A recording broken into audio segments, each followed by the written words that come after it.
Hey guys, welcome back to the channel. This is story about what if Naruto becomes Master of Strategist Part 1. Before I start, please do support for more amazing content and comments for Part 2.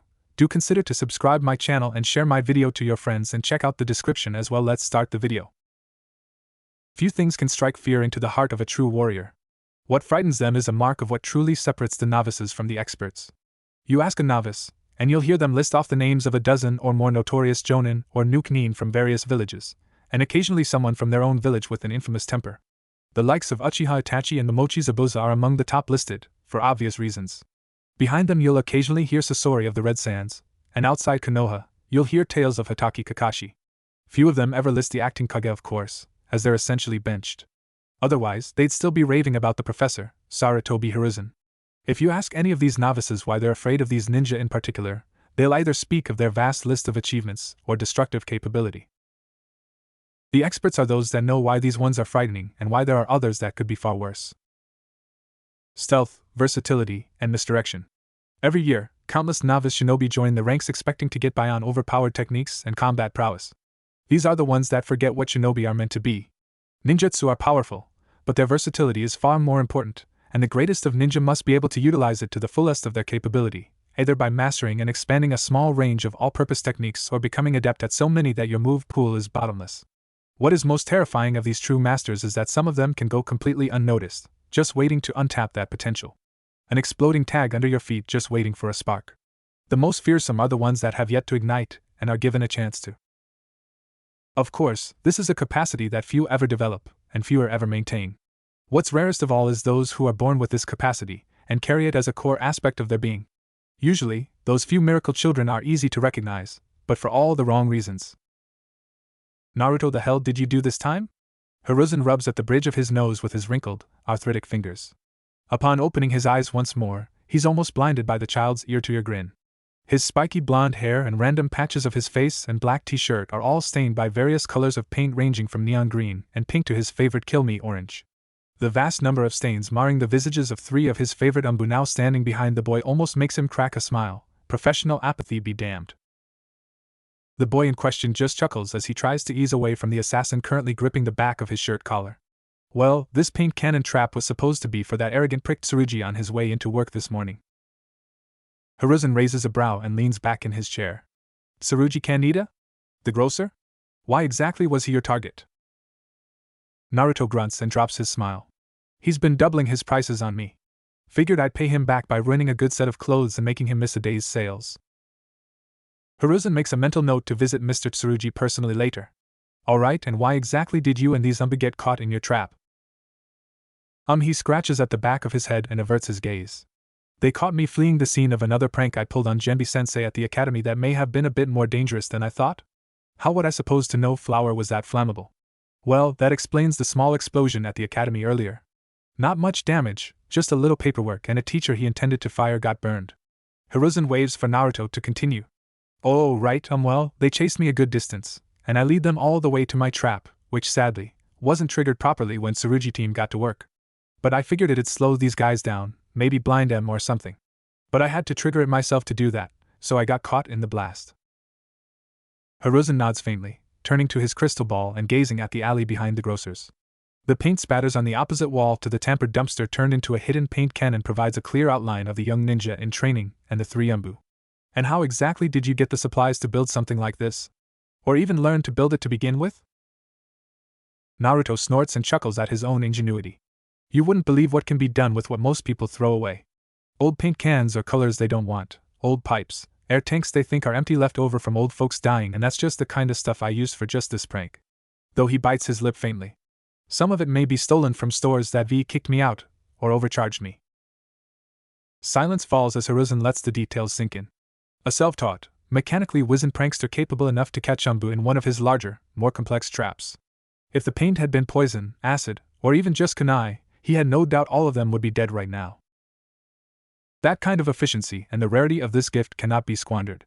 Umbu, leave and clean yourselves up. I have to speak with Naruto for a bit, and your presence is unnecessary. The three masked figures behind Naruto nod and shun away. Hiruzen offers his adoptive grandson a smile and a wave to usher him over. Being but 11, he's all too eager to rush to the Hokage's side. Naruto, you have a very unique and rare talent among ninja. Not a bloodline like the Inuzuka or the Hyuga, but a personal skill that sets you among an even rarer and more valuable type of shinobi that I haven't seen a true prodigy of in years, and the last one wasn't even from this village. Naruto's sapphire eyes light up at the thought of how special he just might be. Really? But what? I constantly fail in class. His smile fades away as he averts his gaze to the floor, lost in thoughts of his many failures. Sarutobi knows all too well that the scowl Naruto forces on hides tears. Iruka-sensei is the only one that sees any potential in me, but he's never seen anything special about me. Well, this is a talent that most would have difficulty noticing that, and Iruka may be a little distracted by having to help clean up the results of your pranks at school. Hiruzen chuckles at Naruto's undignified groan. But no, this talent is something truly rare. You, Naruto, are natural trap master. Your ability to devise traps and pranks from whatever materials you can find and turn them on the most careful of ninja in my ranks is incredible. Just think what would have happened if you designed that trap to harm and used it on a troop of bandits, or an enemy shinobi. The light returns to Naruto's eyes as his potential sets in. You're brilliant, Naruto. Brilliant in a very uncommon way. What we need to do now is ensure you master this talent. Naruto leaps and cheers, throwing a fist to the ceiling in pure joy. Yes. Okay, how do we do this? A private training session? My own sensei? Oh. Teach me a jutsu for trap masters. The Hokage snorts and bursts into a short bout of laughter. No, Naruto. I can't manage to provide quite that much. For one, trap masters are rare and secretive. Next to no jutsu designed just for them have ever been recorded. Furthermore, I can't recall having one in this village right now. This is an undertaking you'll have to see through yourself. Naruto slumps in dismay. What I can do is provide access to some supplies to teach yourself more easily with. The first thing would be learning to trap animals by building your own traps from scratch. He turns around in his chair and rolls it across the room, digging into one of his bookshelves. Let's see, yes, here it is. He pulls 2 books free and tosses them to his favorite blonde knucklehead. Basic Physics and Trap Construction. If you can get through these and trap 10 animals of various sizes, then I'll provide the tools for your next step. Naruto fumbles as he catches the 2 books, nearly stumbling face first into the front of the desk. Once he catches himself and gets a better look at them, he groans and almost drops them both. I have to read? Come on. Can't you just teach me a jutsu? Hiruzen sighs as he rolls closer to the windows. Naruto, you say you, one day, want my seat and my hat. Do you realize how much reading that's going to require? How much smarter you'll have to be? He peeks over to Naruto to find him at full attention, despite the mild bewilderment on his face. The Hokage isn't just the strongest ninja in the village. We are also among the smartest, the most level-headed, the most trusted, and the most deserving. The only ninja in this village that can outthink me are the Nara, and they're too lazy to want the job. Few are quite as level as I am, save for the best of the Aburame. Whether one deserves it is determined by the purity and meaning of their achievements. As for trusted, well, after all of your pranks thus far, what exactly have you done to gain the people's trust? He turns to stare out the window. You have a very long and difficult road ahead of you if you want to be Hokage, Naruto. So the question now is, will you let a little reading get in the way of that goal, or is it too daunting for you to want any more? Silence falls for several moments, as Hiruzen stares out the windows of his office and into the vast expanse of his village. Oh, how it's grown since his youth. His sensei would be proud, bless the Nidame's soul. He had succeeded in inspiring a once rambunctious young man into being the now second oldest Kage in history. Hiruzen could only hope he had not crushed this youth's dream with the reality of it. To his surprise, he hears the turning of pages behind him. Well, it doesn't look too hard. Not as hard as the tests in class. Anyway, he turns his head up to meet Hiruzen's stern gaze with his own piercing eyes. I'll get back to my place and get right to work on these. I'll see you in a week. Naruto turns and bolts out the door, leaving a stunned and confused Kage in his wake. Wait, what was that about the academy tests being harder? Should I look into that? Sarutobi turns to look back out the window, finding one of his most trusted former Ambus speaking to him from the roof.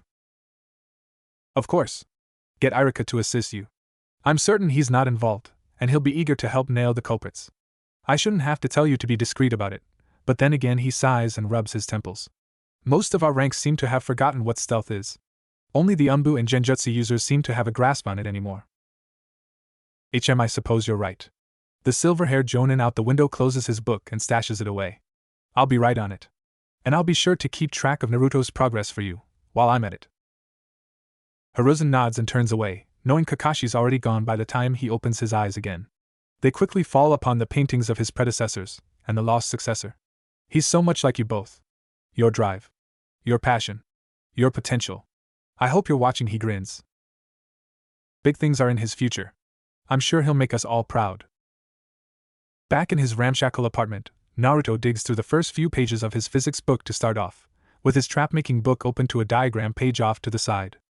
So that's where my diaper catapult prank went wrong. The pivot wasn't secured right and swung off to the side, and the force applied wasn't half as strong as I needed it to be. He turns the page and scribbles a few notes in a scroll to his left. And my paint cannon's trigger was the same, not enough tension on the tripwire. I was too focused on the ideas of one object just knocking into the next and interacting, not enough about how hard it hit. Outside his window, a clone sits on the wall with a smile on his face beneath a spandex mask. Not bad, kid. Might have to put in a request with the Hokage. He returns to his book for just a moment before smirking as it reads one of the most perverse lines in the book and dispels itself to send that memory to the original. If not for his mask, Kakashi would have had a nosebleed on the paperwork he was investigating at the academy. Few would ever guess that hiding reactions to his reading is one of the greatest advantages to his mask. A raccoon chitters and growls as it scrambles about in a makeshift cage of pipes, branches, and zip ties. The trigger mechanism was constructed from a few clothespins, some scavenged ninja wire, and sheet of sandpaper hidden beneath the fallen leaves. The sandpaper then doubled as a way to ensure the raccoon would stop scrambling and struggling after a few moments, when the leaves had been swept aside or ground down. Once it's clear the creature is caught, Naruto scrambles up to it with a wild grin. Yes. That's 3 squirrels, 2 raccoons, and an owl. Now he takes a first sample as the raccoon attempts to escape, then lets it scamper off. Okay, now to go check my large target traps. He forces himself off his knee and to his feet, then bolts through the woods on the outskirts of the village. His hands are wrapped in a layer of bandages that covers all but his lightly cut and raw fingertips. Making some of these traps has been intensive, and paired with his physical training, he had to cover his hands to let them heal a bit. Fiddling with rope and ninja wire all day can be a literal pain. In the distance, Naruto could hear the honks and groans of an ensnared deer. Yes. He skids atop the grass until he stops only a few yards from a deer now suspended in a net hanging from the branches. It doesn't seem to bother with struggling at all, just curled up in the bottom of the net, tangled around its antlers as it calls out. As he approaches, Naruto can't help but assess its lethargy. Why the hell would it be this lazy caught in a net? Because it knows we're coming. Naruto jumps and nearly screams, wheeling around to see Shikamaru and Shikaku Nara. The clan head sighs as he steps up to cut the poor animal down. You should know better than to hunt deer on Nara clan property, Naruto. He chuckles nervously. Sorry. I didn't know this was clan property. Oh, one thing before you release it. He leaps up and past Shikaku, using a kunai to cut off a small patch of fur. Need to record my catches for Hokage. This is my 7th one. He laughs giddily as he pockets the fur. 3 more, and he'll start my next lesson. Shikamaru raises a brow and pulls his hands from his pockets to cross his arms. What's the Hokage teaching you to catch animals for? Oh, this is just to practice trap building and hiding. The goal is to get good enough at this to trap enemy ninja. Shikaku pauses as the pieces of the living puzzle that is Naruto start to fit together. I see. Well, try to keep off our property when doing so. Regardless, he looks over the net, and the various small mechanisms used to trigger and pull it. This isn't half bad. I'd suggest securing your pulleys a bit more, but it's otherwise a solid trap. He cuts the deer down and lets it land with a thud, then assists it with removing the net from its antlers. I'd also suggest killing, skinning, and cooking anything you catch that you'd care to. Get better at making reusable traps and sell the furs, and you could make a pretty penny before you're even out of the academy. Naruto tilts his head as that sinks in. Alright, I'll give that a shot. He spins his kunai and slips it back into his pouch. Shouldn't be too hard. He sighs. If I'm gonna be a ninja, I'll have to get used to killing. Hunting should be good practice. He stretches for a moment, and peeks around to get his bearings. Okay, I think the next trap I gotta check is that way. He turns back to Shikamaru and grins. I'll see ya in class tomorrow, Shika. He leaps off into the trees without waiting for a reply, leaving the 2 laziest of Naras watching his back. He's gonna be amazing with those traps one day, isn't he? Shikamaru sighs. Troublesome blonde numbskull. Shikaku nods and turns to leave. He's more like his father than I thought. I'll have to discuss this with Kakashi and the Hokage. Maybe Hayashi. About a kilometer away, Naruto stumbles to a stop in a small grove where he set a small pitfall trap with a deep, smooth barrel buried and covered. With only smooth plastic surfaces, no animal can get a proper grip to climb back out. The sounds of scratching and scrambling within proves his point. Okay, what do we have here? Naruto stops as his sapphire eyes are met by the faded browns of fox eyes. Not a word is spoken, but they plead to him, and somehow, seem to recognize him. He can feel them burrowing into his soul, but to empathize rather than harm. He stammers for a moment, trying to reason that he should start taking Shikaka's advice, but... Okay, fine. Come on, let's get you out of there. Gigi. Naruto barges into the Hokage's office with a bundle of plastic bags in hand. The Hokage barely manages to hide his book in time to avoid getting grilled by his adoptive grandson for being a pervert. And Naruto, how's your training been? I hope you haven't had too much trouble. The orange-clad brat grins as he sets out 10 bags with 10 different fur samples on his table. I actually caught more than that, but I pushed myself to catch 10 different species. Sarutobi pauses for a moment, but sets his pipe down and leans in to inspect them all. That's not bad at all. You've completed this step far sooner than I expected. Alright, now that you've learned to enclose and contain your targets, he reaches into his desk and pulls out a skull, opening it to unseal a series of kunai, shuriken, and senbon. You need to kill your targets. Naruto crosses his arms. Yeah, well, I killed and skinned a few of the ones I caught, but I guess you mean I should make the traps kill them, huh? The Kage nods. Of course. But you should put some subtle cues for ninja in the area to avoid them, so only animals fall prey to your designs. Naruto snorts as he recalls how one of his traps was tripped. Guessing Bushy Brow Sensei told you about Lee getting caught in one of them? Oh, I heard. He groans. That man's ranting is almost as obnoxious as the council's bickering. There's a damn good reason I insist he submit formally written reports of his missions rather than oral reports. Naruto nods and chuckles nervously but then starts to cackle mischievously. Naruto, I swear to Kami, if you pull any pranks involving recordings of his rants and those damnable green leotards, I'll put you in a pink one and tie you upside down from the main gate. That shuts him up rather quickly. So deadly traps? Shouldn't be too hard, but he pauses and stares down at the scroll. Can you teach me that? Sarutobi pauses and stares down at the scroll himself. To use sealing scrolls? He shakes his head. Using them is kinda obvious. Just pull some chakra, and poof. He gives Hiruzen a smaller, more confident smile. No, I want to make them. Hiruzen's eyes widen as that hits him. For a moment, he can almost see the Yondaime spirit imposed behind the boy, with a hand on his shoulder. Soon, he too smiles and leans forwards. Sealing is a very complex art that very few have ever mastered. Just as few as trap masters. Are you sure you want to walk both paths? Naruto shrugs. Well, who's to say I'll master it? I just want to give it a shot, and at least learn to make storage seals. He scratches his chin. There's just so much I could do with them as parts of my traps. Naruto Hiruzen chuckles as he pulls a basic sealing guide and a small ink kit from his desk. That may be the best damn idea you've had since the Oryoku no Jutsu. Once Naruto leaves, Hiruzen leans back in his seat and stares at the ceiling. You're planning to take him as an apprentice now, aren't you? Yeah. An old white-haired sage in a red vest fades into view behind him, leaning against the wall. He doesn't use it often, but his transparency jutsu comes in handy occasionally. He's gonna make a name for himself quickly. He'll need my protection soon enough. I had hoped we'd be able to protect him through anonymity a while longer, but he's growing too fast. Hiruzen turns his seat to face his old student. I suppose so. But the question now is whether to tell him about your relation. Jiraiya opens his mouth to answer, but chokes on the first sound and sighs, closing his eyes in shame. No, I don't deserve that title. Maybe I'll tell him someday, but not now. He pushes himself up from the wall and steps towards the windows. For now, I'll leave him to you and Kakashi. I need to leave again to look into my old teammate. Seems the snake's been digging around near Kusa. A snake in the grass, go figure. Hiruzen hunches over at his desk and weaves his fingers together to lean into. Troublesome, see if you can find Kuma out there. He'll be hospitable and informative for certain. Be especially careful, though. That worm may be planning to set IWA after us somehow. I'd much rather avoid having to deal with Inoki throwing a fit. I'm sure the fence-sitter feels just the same about dealing with a certain old monkey throwing his shit. Jiraiya grins as he ducks a mug thrown at the back of his head, then turns transparent once more and leaps out the window. That Monday morning, Naruto wanders into class with his newest book open and repeatedly tripping and stumbling in the halls.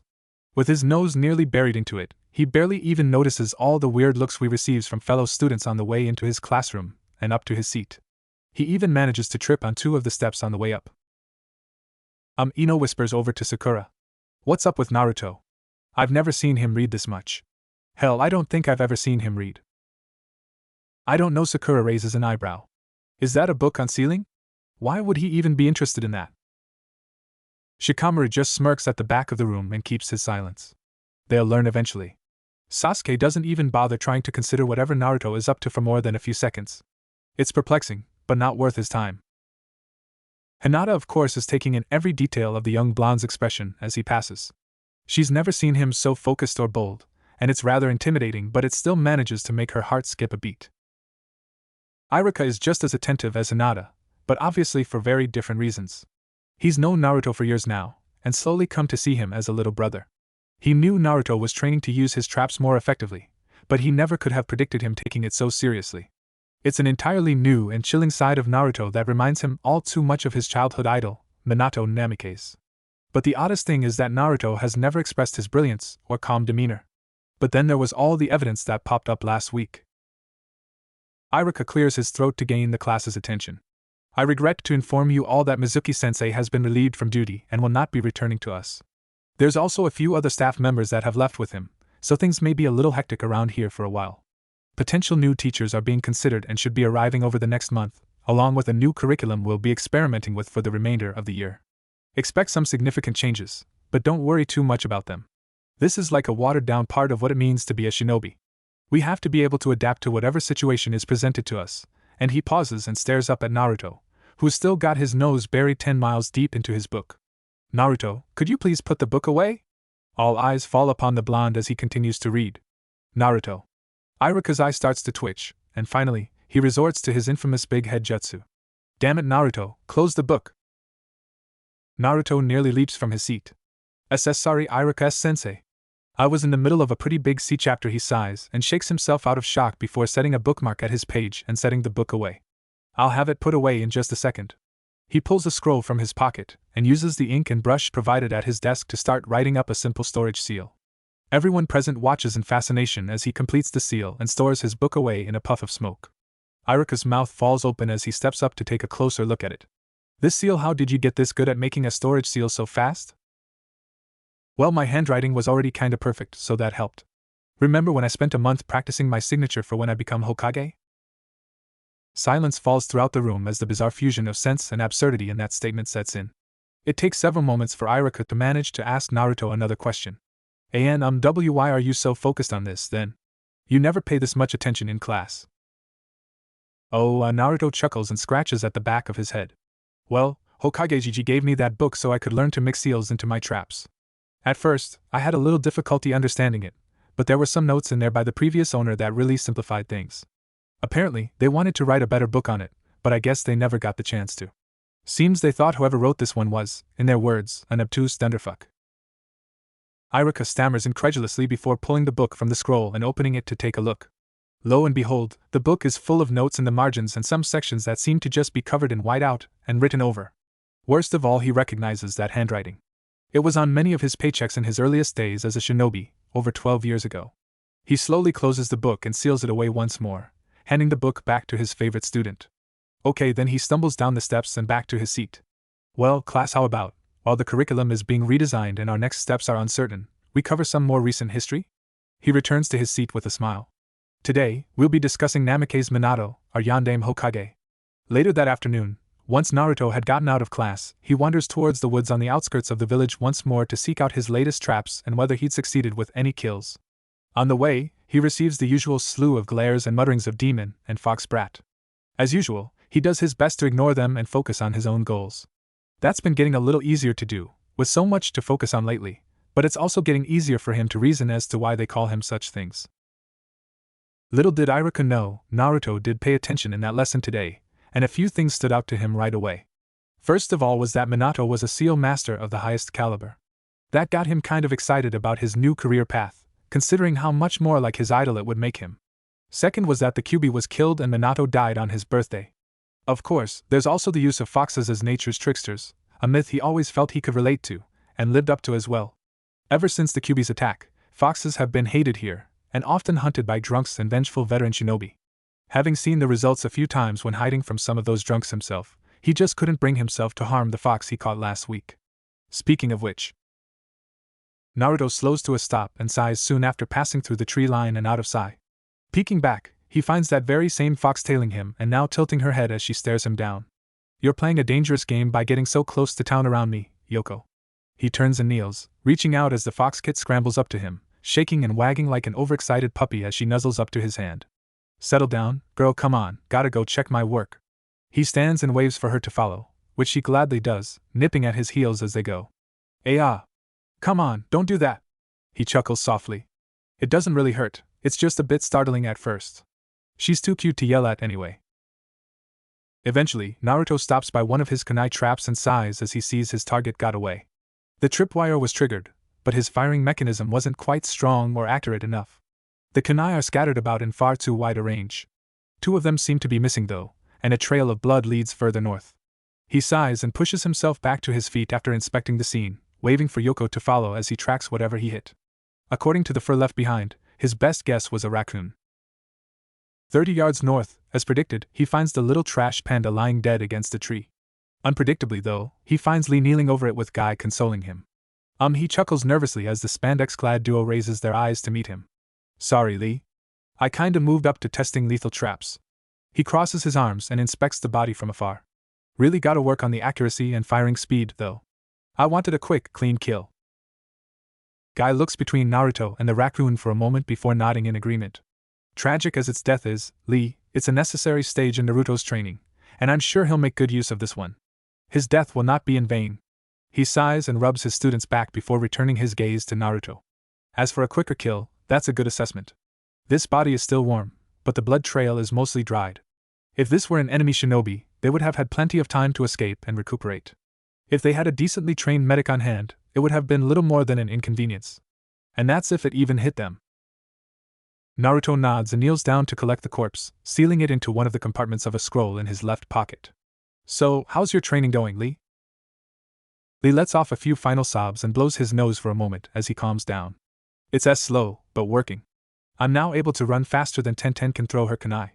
Niji, on the other hand, seems to have much better reflexes. Still, he growls and clenches his fists. I need to catch up to him. I need to learn faster. Well, Naruto takes a seat and crosses his arms. What are you doing between all your exercises and drills? Huh? Lee tilts his head. That's just to eat and sleep and bathroom breaks.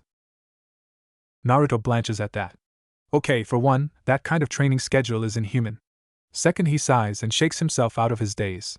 If that's the case, then Niji already knows everything you're training to do. Lee pauses as that sets in, but groans and covers his face. Of course. How could I be so stupid? Naruto shrugs. I have no clue. Ask the Umbu that can't find me half the time. Iruka-sensei's better at finding me. Seems ninja have been forgetting what stealth means. He ignores the twitch in Guy's eye as his gaze falls towards the orange jumpsuit. Anyway, if you'll want to get a leg up on Niji, you gotta train in something else, something really personal that he'll have a lot of trouble dealing with. That may be difficult. Guy stands and paces, scratching the back of his head. Lee's physically incapable of actively using chakra in anything more than minuscule amounts for such things as wall walking, and even that took an incredible amount of time for him to learn, so anything that isn't taijutsu is out of the question. Naruto reaches into his pockets and withdraws a scroll, then pulls a book on seals from that. What about passive chakra-absorbing seals? They're used to detain criminals, but also used as components of gravity seals for training pretty often. I think I might be able to modify them onto just about any seal, really. So if you can't control your chakra, but have a good amount of it, then you should be able to pull off seal-based tricks as long as we use absorbing seals with them. Guy nods and pinches at his chiseled chin as options roll through his head. That just might work. But I'll really need to brush up on seals. I've only used a handful of really simple ones over the years, and I struggled to get them down.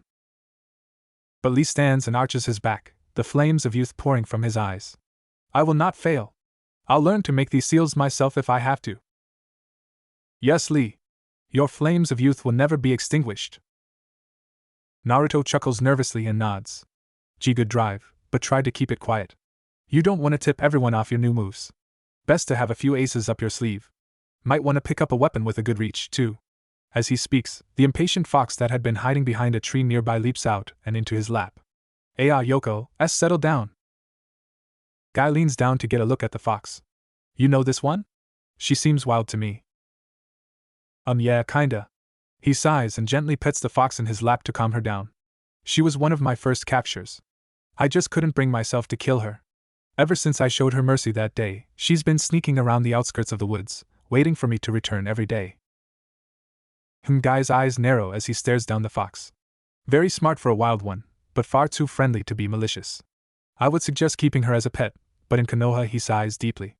More likely to make both of you the town's biggest targets if anyone catches you. Naruto nods sadly as he scratches under her chin. Yeah, that, and she gets a bit noisy, and my apartment doesn't allow pets. I think I know a solution, if you're willing to take a risk. Naruto peeks up to Guy and raises a brow. You're pretty good at Henji no Jutsu, right? Well, if you can keep her still and get her to comply, you might be able to wrap the both of you up into one henge that looks just like you, and carry her into town. But not just anywhere. Guy flashes his signature pearly grin. To the Inuzuka clan. Asked to speak with Sim, your classmate Kiba's mother. She's the clan head over there, and she may be willing to help you train her. If she can fight for herself, or better yet, outsmart and outrun most of those angry blowhards that'd want to hunt her, you should have no problems at all. That, and once you've graduated, she'll be registered as a living ninja tool and be legally safe. Naruto's eyes widen as the potential of it all sets in. Soon after, he grins wildly down to Yoko, who raises her head to look him in the eyes. What do you think, girl? Do you trust me to get you into town safely? She cannot reply, but the look in her eyes says it all. They almost glow. If not for his vantage point, Guy would have witnessed Naruto's eyes turning red for a moment. Alright, then he stands and hefts her up into his arms, but rather than just carrying her, he tucks her into the front of his jacket and zips her in. You just rest up there, and we'll be to the Inuzuka compound soon. With a quick hand sign and a puff of smoke, the fox head sticking out of his collar and added mass in the front of his jacket are nowhere to be seen. He peeks back up to the grinning man towering over him. Thanks for the tips. I'll let you know how it goes, and I'll tell Tsumya said hi. He turns and bolts through the woods, headed back into town and towards the unmistakable Inuzuka compound. The barking makes it far too easy to track down, and he snuck in to pull some of his best pranks often enough to have it memorized from all angles. For now, Yoko seems content to ride in his jacket, and not a peep is heard. Hiruzen smiles down upon his adoptive grandson through his crystal ball, then peeks over to the files on his desk. 10 staff members at the academy, detained. Mizuki's mugshot sits atop the pile. These are the moments I really love being Hokage. He turns his chair away and takes a puff from his pipe. Do me proud, boy. Me, your father, and the entire village. The residential district surrounding the Inuzuka compound is usually one of the most loved by new arrivals to the village and the occasional tourist. It may not be close to a very prestigious and rich clan like the Uchiha once were or the Hyuga still are, but it has one thing they both lack: an abundance of friendly animals to keep things lively and comfortable. Every home in that area, apartments included, allows pets. A lot of them are free-roaming, as the Inuzuka hounds keep them all in line and almost seem to pass on their value and loyalty to any others around them. Leashes are very uncommon here, and the only thing less common is cats. Occasionally, Tora will invade the area on a bleak day and raise hell until a Jonin can manage to fight his way through the horde of canines and collect the royal cat that many swear is a descendant of the Nibi. But there are of course other animals that are often frowned upon in that area. Parrots aren't too popular, partly due to rarity, partly due to how obnoxious they can get once they start imitating the speech patterns of the louder Inuzuka clan members. Most of all, though, is foxes. It's no surprise that after the fateful day of the Kyuubi's attack, the village has come to collectively hate the species. So of course, Naruto was very careful to not draw any attention as he made his way to the Inuzuka compound. He knew there'd be no way to hide Yoko from their keen sense of smell once he gets there, but he figured he could at least reason with Kiba and his mother to keep things from getting out of hand. For now, he's lucky enough for Yoko to nearly fall asleep in the front of his jacket on the way there. It takes all the discipline he has not to pet her and blow his cover. The front gates of the compound are wide open, inviting anyone to enter. The Inuzuka are one of the most hospitable clans in the village as well, always willing to welcome guests and treat them like family as long as they show the same respect for nature and loyalty they live by. Having done a little gardening in his window to spruce up his apartment, he's guessing his respect for nature is up to snuff. As for loyalty, just about everyone in the village knows of his declarations of being the next Hokage, regardless of whether they believe him or not. The moment he passes through the gates, Akamaru's already jumping at his shins and yapping away. Naruto stumbles for a moment, struggling to calm the overexcited pup without kneeling down and putting Yoko in danger. Hey, see, come on. It's just me. You saw me in class an hour ago. Yeah, but he smells something new about you. Kiba walks around the corner with his hands tucked into his hoodie pockets. You smell more like a fox than usual. Naruto raises a brow at that. More than usual? What's that supposed to mean? Better look into that later. Well, the reason for that is the same reason I'm here. Any chance I could talk to your mom? I have a few questions to ask her. Kiba raises a brow and tilts his head, cueing Akamaru to mimic his partner. What business do you have with her? Naruto sighs softly, unsure how to word this. Clan business, I suppose? Answers only she can provide. Please, Kiba, this is really important to me. Come on, I haven't asked you for anything since that exploding desk incident. Fine. Come on, she's right here. Both boys nearly jump out of their skin as Sum speaks from overhead. What they look up to find is the Inuzuka clan head standing upside down on the branch of a tree that's grown over the compound's wall. She smirks and falls, landing on her left hand and vaulting to her feet. So, what do you need, kid? My clan doesn't exactly do many favors, so this is kind of an odd move, even for you. Naruto gulps as he struggles to calm his nerves, and eventually, he sighs and lowers his head, canceling his henge as he pulls Yoko from his jacket. Both Inuzukas stare blankly for varying reasons, but seem mildly alarmed and confused. I was hoping you could help me to train Yoko here and get her registered as something sorta like one of your hounds. Sim kneels down for a closer look at the fox kit as she yawns and looks the clan head right in the eyes. Her gaze is unwavering, not the slightest ounce of fear or malice of any kind to be found. They stare each other down until Sim smiles and stands. So, who suggested you come to me for this? Naruto cradles the orange canid. Mato guy sent me. Yoko and I ran into him and Lee while I was checking on my latest traps. She rubs the back of her neck. Well, I'll have to thank Guy later. She crosses her arms and shifts into a more confident stance that many would find right at home if done by a certain snake mistress. We've been looking for ways to expand our clan's skill sets, and expanding into other, more specialized canids would be the perfect way to do it. She reaches down and gently pets the young fox to reassure her. We won't be taking her from you, she's all yours, but training her would make for great practice to be ready to train foxes ourselves. Naruto's bewildered stare slowly grows into a face-consuming grin. Well, when do we start?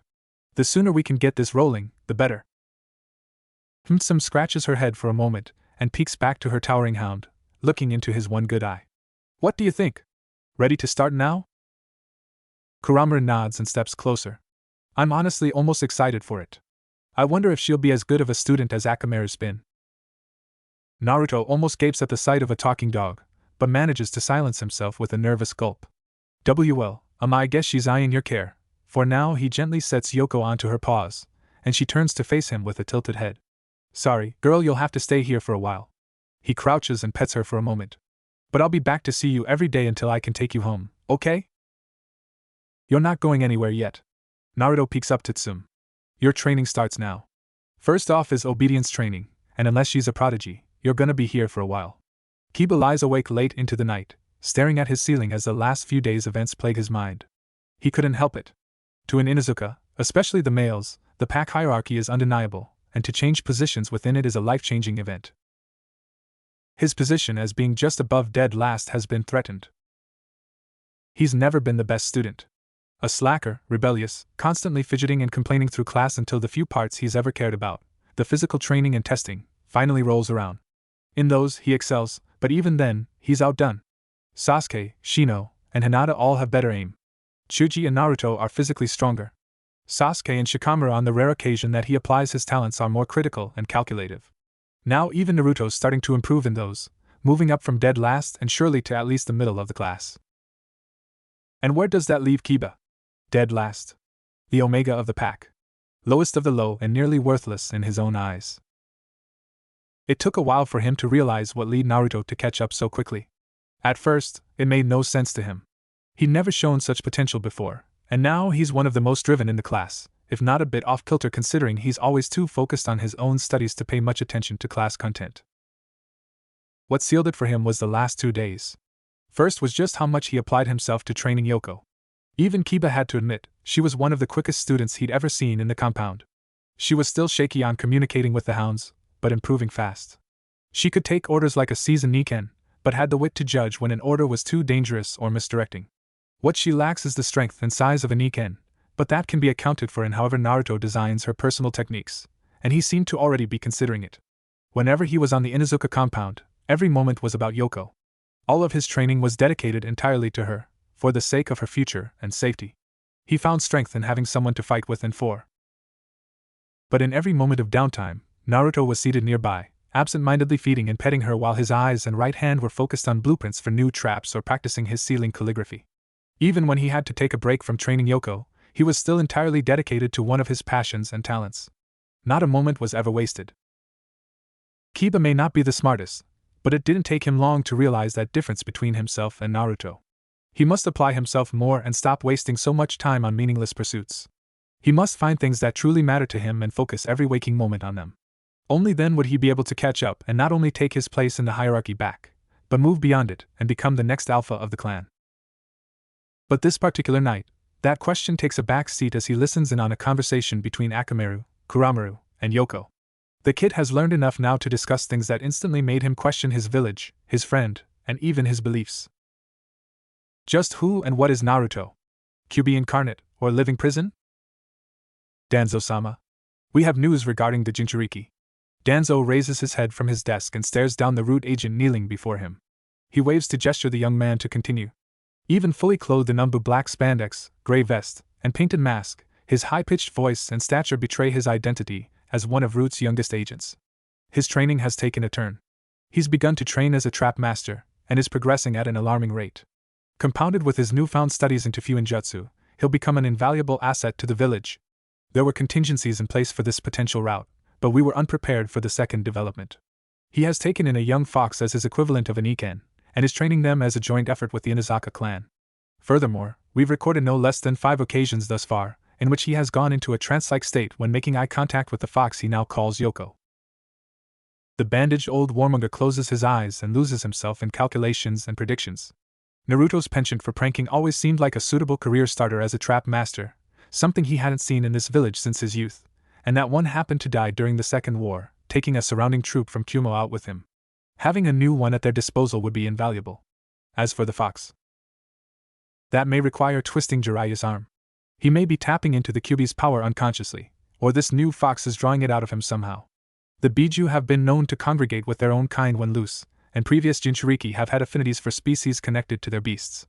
Han apparently has a bit of a thing for horses, and reports from Kumo suggest that Naruto is a bit catty.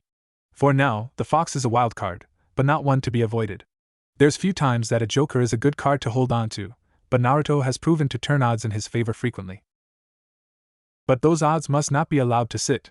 His new preoccupations with the fox and his seals need to be urged in the right direction. Sarutobi may disagree, but the time for the truth is close at hand, before he discovers his own seal or learns too much from this Yoko. Late into that Friday evening, after yet another long day of classes, training Yoko, and checking his traps in the dark, Naruto finally returns to his apartment, and collapses face first into his bed. He groans into the tangled blanket, and mumbles incoherently to himself. Not taking all this training so well, HM? Naruto bolts upright and stares up to his window, finding a familiar umbu mask staring back at him. The simplified dog mask shifts aside to unveil yet another mask and a single eye beneath a tall mess of silver hair.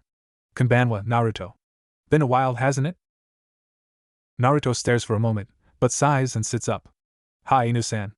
Haven't seen you or Tora for a while now. The now ex-umbu waves that accusation off and sets his Inu mask aside. We've been around. You haven't needed us to babysit you, so we've kept our distance and just ensured your safety. You've been progressing quite well lately on your own, though. Your traps are quite impressive. Naruto groans and flops back into his bed, then rolls over. Yeah, but with classes going on and needing to train Yoko, not to mention how much of a slave driver Tsum is about that, I can't manage to keep working on my traps lately, or my ceiling. I've got too much to work on at once. I need more hours in a day. Kakashi grins at that phrasing. Well, you're in luck. It's probably not the smartest thing to do, but, well, you don't exactly have a clan to teach you any jutsu, and most of your classmates know some sort of B-rank jutsu by now through them. So, how about I fill in that role for you? Naruto peeks up from his sheets with bewilderment in his eyes. How familiar are you with Bunshin no Jutsu? Naruto groans louder yet, holding his pillow to his face for a moment. Damn it, I can't do that jutsu. It's the only one form the academy that I haven't mastered enough to ditch umbu with. Kakashi's sweat drops as he recalls the times his coworkers were stumped by the boy's evasive skills after particularly nasty pranks. Why yes, well, what about Kage Bunshin? It takes a lot more chakra, but considering how much you have, it should be easier for you to manage, and these clones are real. Silence falls for a moment until Naruto bolts upright. Real clones? Like physical, flesh and blood clones that can act for me? Kakashi nods and makes a quick hand sign, producing a single clone beside him. Said clone then chucks his extra mask at Naruto, who barely manages to dodge it and leap off his bed to the left. They can only take one hit though. Kakashi backhands his own clone in the face to dismiss it in a cloud of smoke. And when they die, you collect their memories. By the end of his explanation, Naruto was nearly drooling at the potential of this technique. He could practically see the gears turning in his head, almost literally. All his training as a trap master, learning to find multiple uses for everything, and his sealing experience teaching him to weave every stroke together, has made his mind a multifaceted mechanical marvel. When he sees potential, he abuses it. And few techniques have the potential and versatility of the Kage Bunshin. The Night Aim made sure of that. When do we start? Now, if you don't mind working late. You don't have to meet with some until 2 anyway. Naruto rolls his eyes. Of course you know that. Well, I get along great with the Inuzuka. He reaches into his vest and pulls out a chain with a preserved hound teeth. I'm an honorary member. Just wait till you meet my summons. Training Ground 3 was a popular location. The proximity of the Kia Monument provided both a numbing realism to training there as well as passionate inspiration and motivation. Kakashi spent all too much time here, wallowing in suffering and depression that constantly bogs down his life. Naruto's presence here, on the other hand, helped him to finally feel a bit of that fire he had lost for so long. The fuel for that fire was provided by the young man with him swearing up a storm between failed attempts at this jutsu. At this point, there was a constant thin veil of smoke around him after the number of failed clones he'd created and dispersed. Kami, damn it, why the hell is this jutsu so hard? He punches the grass and forces himself back to his feet, stumbling as he gathers more chakra, struggling to tame it all into the proper form. Is it still too much chakra? Yeah, I keep killing normal Bunshin by overloading them, and I'm doing it again. He clenches his fists and grits his teeth, forcing the chakra to surround him. My control's never been good enough, and it's only getting worse. Why? He makes the hand sign. Why? His chakra flares up around him, forming a visible shroud of faded blue. Why? With one last guttural cry, he focuses on not one point to mold his chakra, but dozens. As many as he can envision around him. A smoky explosion rocks the training ground, and Kakashi raises his head from his favorite literature in shock. He'd never seen that much smoke produced by one jutsu outside of one peculiar jutsu designed entirely to make smokescreens and the occasional boss-size summon, which he'd only witnessed once or twice in his whole career. What he found upon the smoke clearing was a troop of nearly 100 Narutos, all looking to themselves and each other in awe. Some inspect themselves for their full range of sensations and physical details, others leap about and cheer, but with the field so packed, some leap into one another and knock their heads together. As exhausted as Naruto was before making these clones, that little of an impact was enough to dispel them. Amidst them all, Naruto stands with a proud smile on his face and sweat on his brow, huffing and slouching as he takes in the fruit of his labor. But then, the final kick in the pants for the night. The clones are all struck with sparks of inexplicable pain at once, eyes turning red for split seconds before they pop. All of them popping at once floods Naruto's exhausted and addled mind with their memories and flashes of random and inexplicable imagery in the back of his head in time with the pain. Assaulted with all of these memories at once, he blacks out and collapses into a twitching heap in the grass, just before Kakashi can reach him. Deep within Naruto's sullen, cavernous mind, a set of titanic fangs and blackened lips form an almost sickening grin. Finally. It took far too long to find a way to drag you in here. Come to me, Naruto. We have much to discuss. The main chamber of Naruto's mental sewer was far from difficult to find. All it took was following a nagging sensation in the back of his mind and recognizing that the pipes were merging and growing larger down certain paths. Wherever he was headed was the source of something. He didn't know what, but it was something big. Something seeking an audience with him. Along the way, he came to find the many mechanisms he designed for his traps built into the walls, triggers to open gates to deeper compartments of his mind. A tripwire opens a gate of bamboo bars. A pressure plate triggers the fall of a solid iron wall. The final gate into the main chamber is triggered by pulling a lever that lets the contents of the smaller pipes, which he quickly identifies as his chakra, to flow through a pattern in the gate that he knows only as the spiral on the back of most Konoha-issued shinobi jackets. The moment his chakra reaches the center of the spiral from all angles, the door splits and retracts into the wall, unveiling the chamber beyond. The darkness is the first thing to catch his eye. This entire maze of pipes has been very dimly lit, growing darker as he goes. The room beyond appears endless, all light fading away towards the seemingly non-existent ceiling and leaving an infinite abyss to hang over his head. On what he can see of the walls, the pipes continue to grow and extend to the far end of the room until they sink into the walls on the opposite end of the room, just before a Titanic. Rusted prison gate. A single paper tag seal adheres to the middle of the gate, such a flimsy thing to hold it all together, but somehow, it apparently works. It's only as he steps closer that he discovers a set of canid fangs scowling at him through the bars. A pair of crimson eyes opens above them, somehow lighting the inner chamber and unveiling the demon within. Naruto reels back for a moment, but glares through the bars as facts set in. The gears within his mind begin to whir and connect, quite literally, as he can hear the mechanisms of this internal space produce a constant clanging and knocking. The chamber is further illuminated from his side, as countless torches lining the walls are set ablaze, the flickering of freshly lit flames rising into the eternity hanging above. Images flicker across the walls between the flames as memories and facts are recalled and merged. His birthday, the day of the Kyuubi's attack. All the hatred he's known all his life. Mutterings of demon in the background. Most importantly, though, was the mention of Jinchuriki in his book on sealing. It jumped out at him right away, as a prime example of the raw power and potential of sealing, as a method for the author to convince the reader to stick to their lessons. So you've been in me this whole time, huh? A rough, guttural laugh echoes through the chamber. Good, you aren't denying the grand truth in front of you. Humans are usually so arrogant to deny such facts. Naruto glares through the bars and sighs, closing his eyes as he allows his mind to calm what little it can. Do you know why nobody ever told me? HM? The Kyuubi raises a brow and lays his head down across his folded paws. You know what a Jinchuriki is. You know how valuable you and I are to this village. You were an infant when I was sealed in you, a helpless little brat. If knowledge of what you were had gotten out, especially out of this village, you would have been a target within a few days, and we'd both be dead. Well, by now I would have regenerated somewhere, so I wouldn't have minded that. Naruto scratches the back of his head and begins to pace. Makes sense. I'll need to talk to Gigi for more details, I guess. He turns back towards the fox and looks them in the eyes. So why is it that I'm only meeting you now? Oh, that? Ha, he chuckles and leans in closer. I needed you to be pushed to chakra exhaustion so you would draw upon my chakra and allow us to meet. Although, I was messing with your chakra control just a bit to push the issue. He taps at the bars with his claws.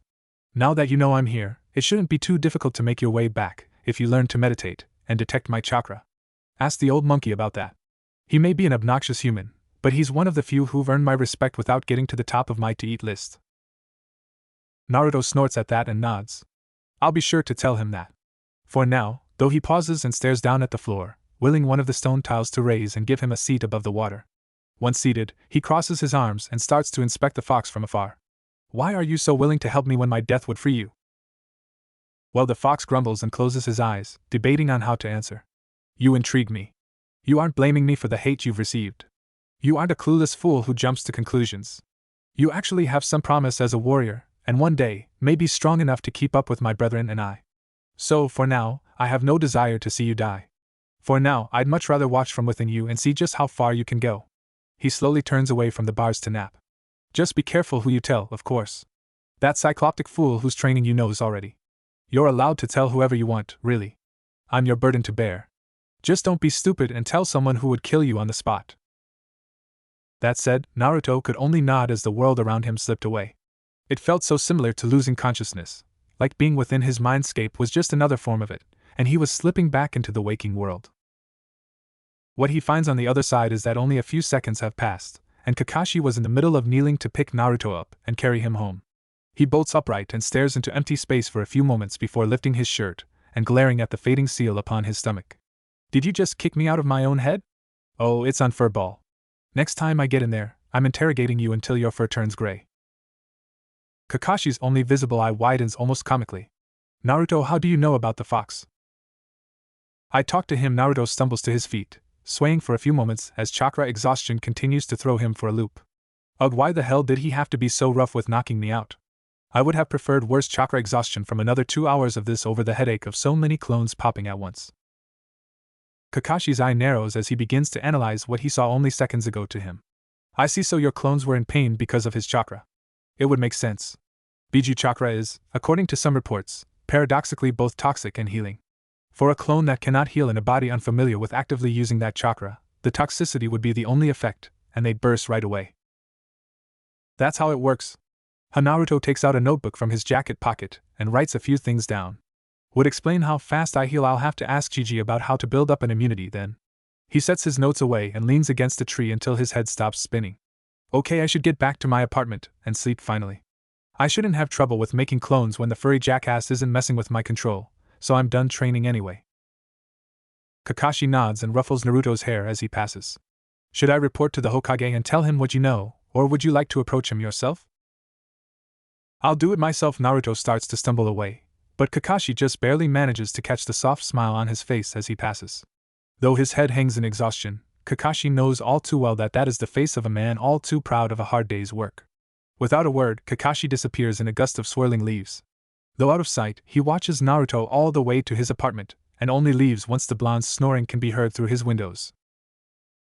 Good morning, everyone. Iruka jots down a few notes on the condition of his students this morning as he takes attendance. Some students are acting much the same as usual. Shikamaru is asleep at his desk and dead to the world, Chuji is in the middle of his second bag of chips for the day, and Shino is as impassive and statuesque as usual. There are some that catch his eye though. For one, Kiba seems to have his nose in a book on hunting tactics. More interestingly, he recognizes this to be one written by a former Umbu captain who taught Kakashi how to manage his Niken summons. Then there's Ino and Sakura. Their usual arguments and gossip have halted in favor of watching the two biggest class clowns and lowest ranked members of the class as they both apply themselves so fervently that they seem to be entranced by their studies. Likewise, Sasuke's attentions have fallen upon them as well, rather than blocking everything out as he usually does in order to ignore the girls bickering over him. Kiba, he still doesn't care much about, but Naruto's developments interest him. Iruka can only hope that helps the young Uchiha to stop thinking so much of his troubling past. He could use a rival. Hinata was usually enwrapped by the young blonde, but his recent actions gave her an excuse to gawk openly, and she appeared to be reveling in it. Her admiration for the boy was never in short supply, but now, the pride in her eyes was almost intoxicating. Naruto had his nose buried into the final pages of his first book on sealing, frequently peeking back to the paper on his right to compare his newest seal to the text.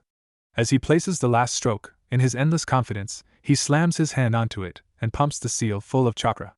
The wood beneath the tag creaks and sinks for just a moment. The tag proceeds to explode in his face, giving him a burnt right hand and a lungful of smoke. He coughs and hacks for a few moments until he slides the charred remains of the paper aside and slouches. Damn it, at least it made the desk creak a bit. Iruka steps up for a closer look. Gravity seals? Pretty universally useful, a good choice for a second seal to master. Naruto nods and sighs, pushing his book and practice scroll aside. With a quick handizin, he produces a single clone to sit beside him and work on that while he focuses on the class. Sakura just gapes at him. Wait, I thought you couldn't make CLOs. She freezes as the clone picks up the brush and begins another attempt at the gravity seal. Is that clone real? HM? Naruto peels his eyes from his notebook and stares at Sakura for a moment before he manages to recognize her question. Oh, right. Yeah, I was taught the Kage Bunshin no Jutsu recently. Turns out I could never learn to make normal clones, because I have too much chakra to control it that well and use any genjutsu. HN Sasuke narrows a glare his way. And who the hell did you learn it from? Alright, quiet everyone. Iruka waves a stack of papers at the class. Naruto has no obligations to tell anyone where he learned that jutsu, anyway. For now, we'll be focusing on the newest part of our curriculum. I need each of you to come up as I call your names and take one of these sheets, then channel your chakra through it. How the paper reacts will tell us what elemental natures each of you have. Better yet, this batch was treated in a way that now allows it to clearly display secondary elements as well, so we won't just be getting your main elements out of this. Most people have proficiencies in one with a slight alignment for another, and we'll be able to see the secondary elements, and how strong those proficiencies are based on how the paper reacts. As studious as he is, he doesn't need a list to call names from. Abirame Shino. The white-cloaked young man steps to the front of the class in silence. A quick tap of the sheet offered to him resulted in it crumpling and folding into jagged edges, then going rigid and shattering, the falling pieces crumbling further. Interesting. My clan rarely resorts to using elements, so we never developed any genetic proficiency in any. I couldn't be certain of what to suspect, but this is a fairly unique response. The combination of lightning and earth will provide many challenging possibilities. Certainly so. Iruka nods and pinches at his chin for a moment, while losing himself in thought. It shouldn't be difficult to find anyone to teach you these two. Earth is the most common element, and although lightning is less common, we have the third most of them compared to Kumogakure and Kirigakure. Shino nods and turns to return to his seat, while Iruka calls up the next student. Akamichi Chuji. The young man grumbles as he sets his bag of chips down and stumbles to the front of the class. You know us clan kids are just gonna have pretty obvious elements. It's hereditary. Most people in my clan are earth users. He takes the paper and watches it crumble to dust, but the ash-like pale dust lights up and burns away. He raises an eyebrow and grins. But that's interesting. Well, that's not too surprising. Irika chuckles softly. That's the second most common element in this village to begin with. Earth is only more common because it's the most common element in the world in general. Just try not to learn any fire jutsu in closed spaces or without supervision. He waves the Akamichi back to his seat and checks his list again. Harino Sakura. The pinkette perks up and pushes herself from her seat to race down the stairs, but Ino calls out to her. Hey, maybe you'll get wind and fire. That'd explain all the hot air filling up that balloon of a forehead. She stumbles and trips for a moment on the stairs, barely managing to catch herself and glare back at her former best friend. Kennet Pig! You're probably gonna end up with earth and water for all the mud you're wallowing in. She grunts and stomps the rest of the way down, grabbing a sheet from Irika and nearly crushing it in her grasp. It then proceeds to powderize and soak into a mushy pulp that splatters onto the floor. She stares down at the mush at her feet as silence falls throughout the room. Until Kiba has to cut in. So does that make Sakura the mud Ino's been rolling in? His perverse grin is accompanied by a cacophony of laughter throughout the room, even Hinata and Shikamaru becoming intoxicated by it and failing to stifle their own quiet giggling and chuckling. Sakura's face burns beet red, turning to face them all with a glare. Oh, hell no! I don't swing that way. She freezes and stares as Ino remains eerily quiet and reserved, a faint blush across her face as she avoids eye contact. Sakura stammers for a moment, but sighs and groans, returning to her seat in silence and slamming her forehead into the desk. Irika sighs and rubs the back of his neck. Well, that combination's probably one of the best for you. You already have great control, and these two are best for mastering fine chakra control for genjutsu and medical jutsu. He huffs and waits a moment for the class to calm down for a moment before returning to the testing order. Hyuga Hinata. Hinata scrambles out of her seat, still having a slight anxiety spike over having lost her composure and laughed at Sakura's expense. Her timid tiptoeing down the stairs only manages to prolong her anxiety, as all eyes fall upon her. By the time she reaches Irika, she can feel their combined gaze drilling into her back. She barely manages to reach out and take the paper, only to yelp as it's cut clean in two, then dampens and lands beside Sakura's mush pile with a gentle splat. Oh? She turns her gaze up to Irika, who grins and crosses his arms. Congratulations, Hinata. You have the rarest element in the world. Even Suna can't manage to produce many natural wind users, and it may be potentially one of the best elements for your clan. Paired with water, you'll be able to refine your flow and accuracy of your techniques even further. Hinata stumbles back as she struggles to process the good fortune that's fallen into her lap. I have that much potential? That's great, Hinata. Her attention is drawn to the loudmouthed blonde in the stands, whose clone has even stopped training his Fuinjutsu to write up a banner saying congratulations, across a good length of one of his practice scrolls. You're gonna be awesome. He pauses and side-eyes his clone. Did you just whatever? This is worth that much paper and more. Couldn't you have written that better though? It's sloppy. Oi, I had about 3 seconds to write this up, let's see you do better. Silence falls as everyone's attentions are drawn to the young man bickering with himself. You could have done that with half the paper and still made bolder strokes. There's too much of a gap between each hiragana. I said I was rushing. Besides, my faults are yours too. Bullshit, I made a faulty clone. Faulty clone of a tyrannical dumbass. The original Naruto stares blankly at him before pulling a practice kunai from his pouch and swinging it down. The clone only has half a second to beg for mercy before he's popped into a cloud of smoke and promptly replaced. He stares down the new one. Be sure to do better than the last one.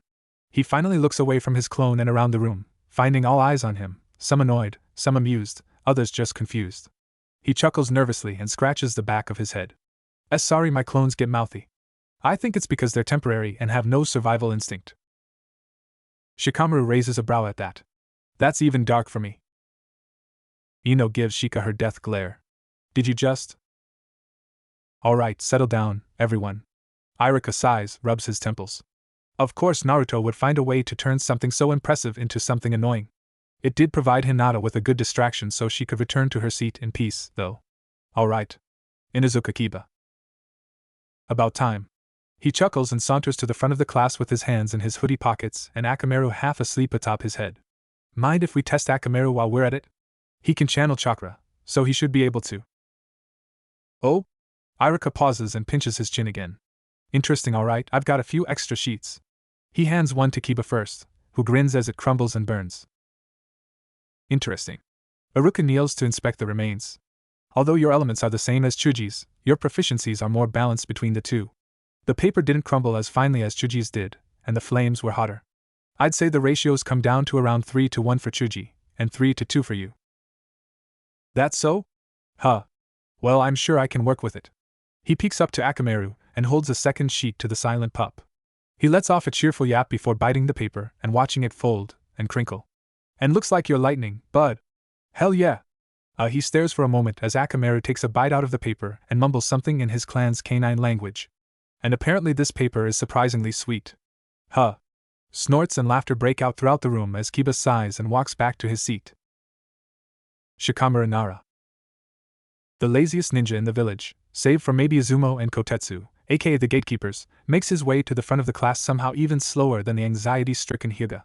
He picks up the paper and watches as random patches of it either burn or become damp, resulting in the two snuffing each other out after a few seconds, leaving a piece of water-warped dry paper with charred patches surrounding small holes burned through.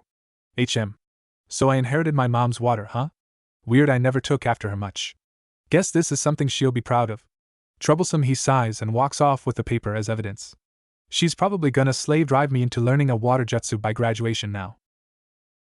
Irika chuckles nervously. Okay then, great. Now Yoshino's gonna be on my ass too if I don't start pushing him more in class. He clears his throat and calls the next student down. Uchiha Sasuke. Sasuke squeezes his way out from between the fangirls flanking him and makes his way to the front of the class with annoyance etched into every crease in his face. Isn't this a waste of time? My whole clan specialized in fire. That paper's just gonna burst into flames. He grabs it and freezes as the paper first folds and crumples into the most jagged patterns yet, then bursts into flames and scatters ash across the front of the class. What? Irika inspects the resulting ash. Well, you clearly still have a strong affinity for fire, but it appears your primary element is actually lightning. You'll probably still learn fire jutsu as easily as the rest of your clan did, but lightning should still be your specialty. Right. Sasuke sighs and shoves his hands buried in his pockets on the way back to his seat, glaring into empty space all the way. Okay then, Irika grins up into the stands. Uzumaki Naruto. Hell yeah! Naruto of course lacks the patience to walk, instead leaping over his desk and clean over everyone's heads, landing before his favorite teacher and grabbing the paper with enthusiasm only someone as hyperactive as himself could muster. In his endless excitement, he pumps the paper full of far too much chakra, causing it to be cut to ribbons and even cut his hands a bit in the process. Then the remaining pieces crack and crumble. Silence falls as everyone takes a moment to let whatever just happened sink in. Well, Irika chuckles and leans down to congratulate his adoptive little brother. Congratulations, Naruto. You're a natural wind user, and it seems you have a decent secondary affinity for earth too. After a few moments of registering what just happened, Naruto cheers and leaps nearly to the ceiling. Hell yeah! Ya hear that, Hinata-chan? I've got wind too. We're both gonna be awesome. For now, all anyone can manage to do is gawk at the young blonde. In the span of a month, he'd gone from dead last and nobody to being a trap master, learning Fuinjutsu, and now having wind chakra up his sleeve. Even Kiba, who dropped into dead last among their group with Naruto's advancements, was starting to catch up, and had 3 elements at his disposal. This was the last spark most of them needed under their asses to realize they all had to kick it into high gear to not be humiliated by falling behind these two. Hinata, on the other hand, is just watching her crush with the widest smile she could remember ever having plastered on her face. She's never seen him so happy, and now, she knows for certain that he not only knows she exists, but really cares. Hey, what about me? Ino bolts up from her seat. I need my test yet. Irika sighs and waves her down. I didn't forget. Naruto's just ignore him and walk around, he'll be at this for a while. Ino runs down to the front of the class and nearly bowls Naruto over, grabbing her test sheet and raising it to the ceiling. It crumples and folds spastically, then grows damp, breaks away from her grasp, and splats onto her face. So, Naruto the Sandame takes a puff from his pipe, breathing out various smoke patterns into the air, altered by his chakra. How's your training going? Kakashi told me you were successful with the Kage Bunshin over the weekend. Quite the addition to your arsenal, I must say. He chuckles softly. And an old favorite of mine, passed on to me by my sensei, the Night Aim. Naruto perks up and raises an brow. The Night Aim made that? How good to know. But anyway, I'm here for something bigger. Like big enough that you may want to seal the door. Hiruzen narrows his eyes for a moment, but nods and uses a quick half-hand sign to seal and soundproof the room. That's quite the statement, Naruto. What do you have to speak of that's so confidential? He smirks and crosses his arms, left foot propped up on his right knee. Well, you might want to know that the Kyuubi says you're one of the few people to earn his respect without making him want to eat you. Sarutobi Hiruzen rubs at the bridge of his nose, then reaches into the top left drawer of his desk, retrieving a small sample of a dried medicinal herb for his pipe. Well, many people wouldn't call it medicinal, but at his age, stress is potentially fatal. In his case, it is medicinal. Should have done something to that furry orange bastard's tongue before Minato sealed him. So how long have you known then? Naruto leans back in his chair, staring at the ceiling. 3 days now? It was the night Kakashi-sensei taught me the Kage Bunshin no Jutsu. He rolls his eyes. Apparently, he saw chakra exhaustion as a good way to put me under and get my attention. The old monkey lights his pipe with a quick application of fire chakra and takes a puff. Sounds about right. That seal is a fine piece of work, the likes of which even my best student couldn't reproduce, but there's still notable flaws. The blonde scratches his head. Yeah, I tried studying it with a clone, but what little sealing knowledge I have so far isn't half as much as I'd need to understand even the smallest pieces of this seal. So what weaknesses do you know, then? Well, let's see. He blows out a ring of smoke, reshaping it into an Uzumaki clan spiral with pure chakra control. Running out of your own chakra and still attempting to use more will draw from the fox's chakra as a backup source. Doing so might impair your judgment as his will seeps into your mind. Secondly, heightened states of emotion can draw upon it, namely rage, hate, potentially sorrow, or even fear. That's all a side effect of the seal's function to leak bits of its chakra into your system at a constant rate to help you acclimate to it. Naruto pulls a notebook from his pocket and jots down a few things. Okay, so what about not telling me for so long? He gives the elderly leader a half-lidded, half-hearted glare. Hiruzen falls silent for a few moments, then sighs and hangs his head. I may be Hokage, but my power is not absolute. The fact of what you are makes you a prime target for our enemies, should news escape the village. If IWA especially found out, you would have been dead within a few weeks. Besides that, I decided it would be best for you to grow up knowing you had a choice to become a ninja, rather than feeling it's your duty as a Jinchuriki. So, to maintain as much normalcy as possible, I forbade anyone to speak of your condition. He grumbles. Sadly, news spread too quickly before I could make that decree, and many parents in the village were already privy to your status. Well, that explains a lot. Naruto puts his book away and crosses his arms. God damn it, Gigi. You really screwed the pooch on that one. He groans and nods, burying his wrinkled face into rough, worn hands. That I did, Naruto. It's quite possible one of the worst kept secrets in the village. Outside it, news has yet to spread, but inside. Naruto snorts. I may as well wear a name tag saying hello, I am the Kyuubi Jinchuriki, please stab me. He closes his eyes and lets it all sink in. Well, now that I'm in on that secret, I just have one last thing to ask you. The Hokage peeks up and props his chin on folded hands. Can I have express permission to test non-lethal versions of my traps on anyone who's treated me like shit or overcharged me for it? A sly grin stretches across the Kage's sagging face. I'll let the Umbun know not to step in. Oh, and now that we're on to lighter topics, he pulls across from his desk and tosses it. That contains 3 things for you. The next volume on sealing, Yoko's Niken license, and the directions for applying the seal that identifies her as one. Naruto looks through the scroll for a moment, then smiles and nods. I'll get right on it then. Thanks, Gigi.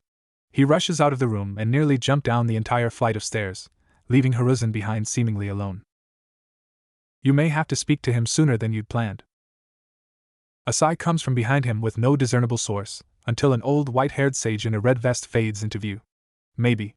But the real me's still 2 countries north in Gohankure, weeding out that snake. He's got a couple leads to look into out east and likely to be there for a few months soon, probably until August. He chuckles a bit. So hey, when the run passes and gets AC rank, try and send him out that way. Hiruzen nods. I certainly will, if the chance arises. For now, I believe you're almost out of chakra. Best release yourself so you have enough left to get everything you just heard and said to the original. Yeah, I'm going. Catch you later, sensei. A quick pop and a puff of smoke alerts him to the disappearance of Jiraiya clone. For now, the old Kage has much to think about. The following weekend was pure mayhem. 10 different grocers discovered that their produce had been rigged with small explosives, splattering their halls and walls with various impromptu smoothies. Any attempts to disarm them was met with a new uniform that would match their latest fruity decor. A few ninja tool and weapon stores would find their doors, walls, and displays all plastered with posters advertising a sale over at Higurashi Outfitters. Of course, the owners who discovered the posters immediately tried to remove them, but they were glued down rather securely. Upon attempting to use a kunai or other sharp tools to remove them, a foul-smelling gas and powder mixture would release from beneath each poster. All of those stores became too rancid for any customers to consider, and the offer of Higurashi's sale was too good to pass up. A certain bun-haired kunoichi was left wondering if she should track down this prankster and pay them for their patronage. After Tenten had done just that and even thrown in a free set of basic tools and weapons, Naruto knew just where to take this cash. No, not at Chiraka's, as he had a much more entertaining meal in mind. A few bills in some guards' pockets, and the next day, some of Konoha's prisoners in the local station built into the cliffside north of the monument would find their meals to have an odd aftertaste, followed soon after by a constant itching in their throats and eventual diarrhea. It was such an odd coincidence that all of them happened to be former academy teachers. And for his last trick, he decided to get a leg up on the worst group at the academy, as well as on a certain raven-haired prick's good side. The entire OSFC, official Sasuke fan club, received letters informing them that a generous benefactor had discovered a secret training ground that the Uchiha would be using the next day. It contained a small waterfall and stream through some relatively rocky terrain, perfect for training to handle odd-angled attacks and uneven terrain. In this case, he said the Uchiha would be testing his ability to maintain a fire jutsu against water and overpower it. Just the kind of hype that the fangirls would buy into. When they arrived, they were treated to the sight of a shirtless Sasuke meditating beneath the waterfall.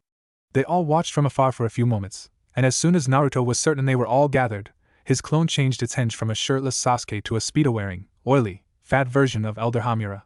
This clone proceeded to dance for the girls with his tongue rolling out as they all took off screaming and gagging.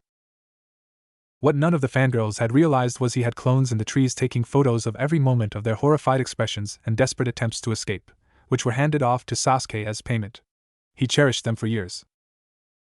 There were two particular girls out of the victims of that prank that began to wonder just how she had fallen for it. One of them was seated on a bench just outside her favorite dango shop. She always had quite the sweet tooth, but it's been ages since she's indulged in her pursuit of a perfect body. Right now, she just needed comfort food to help her think over her latest plight. Sakura knew that she had clearly been fooled by not one, but two henges, and a lie that if she'd stopped thinking about Sasuke for 2 seconds, she would have noticed immediately. What she received for her failure was humiliation and nightmares of that whole event for the week since. She knew well enough that it was Naruto's fault, as he was the only prankster with that sort of talent and devotion to the art in the entire village. But how had Naruto of all people been able to pull the wool over her eyes? She already knew the answer. She was weak. She'd become weaker than him, less focused than him, and her prospects as kunoichi were dimming fast from her own perspective. She bit the last piece of dango off her stick, throwing it across the street and embedding the wooden skewer into the opposing fence. Not bad, kid. Sakura nearly jumps out of her introspective stupor as she raises her gaze to a woman seated just a few feet to her left. Her attire was appalling, in her opinion. The trench coat was respectable enough, but the fact she had apparently nothing but a mesh shirt beneath it and not so much as a sports bra, let alone any bra, made it almost embarrassing to be seated by her. But her headband stood out well enough to be certain of the woman's superiority. She bites a piece of dango off her own serving and proceeds to throw it into the fence as well, almost completing a leaf insignia made of dango sticks. For a moment, Sakura had to wonder just how she was able to eat enough dango to make that, but still keep her admittedly impressive figure. Something's got you pissed off. Good. Let that fire in your belly push you to improve. Sakura pauses for a moment, but sighs and rubs at her left temple. I don't even know where to start. I come from a civilian family. I can't get any clan training, and I barely even recognize my own strengths. I'm smart, but my instincts are terrible, and I don't know a single jutsu outside the Academy 3. The purple-haired kunoichi leans back against the wood paneling on the store's front and crosses her arms behind her head. Well, that's not giving me much to go off of, brat. Can't excel if you can't recognize your own skills, and just pointing out weaknesses makes you sound like a whiny bitch. Hey! If you've got the drive to complain about that, try to change my mind. Once again, Sakura is dumbstruck. She falls silent and takes a few moments to think over everything she remembers Irika-sensei saying about her.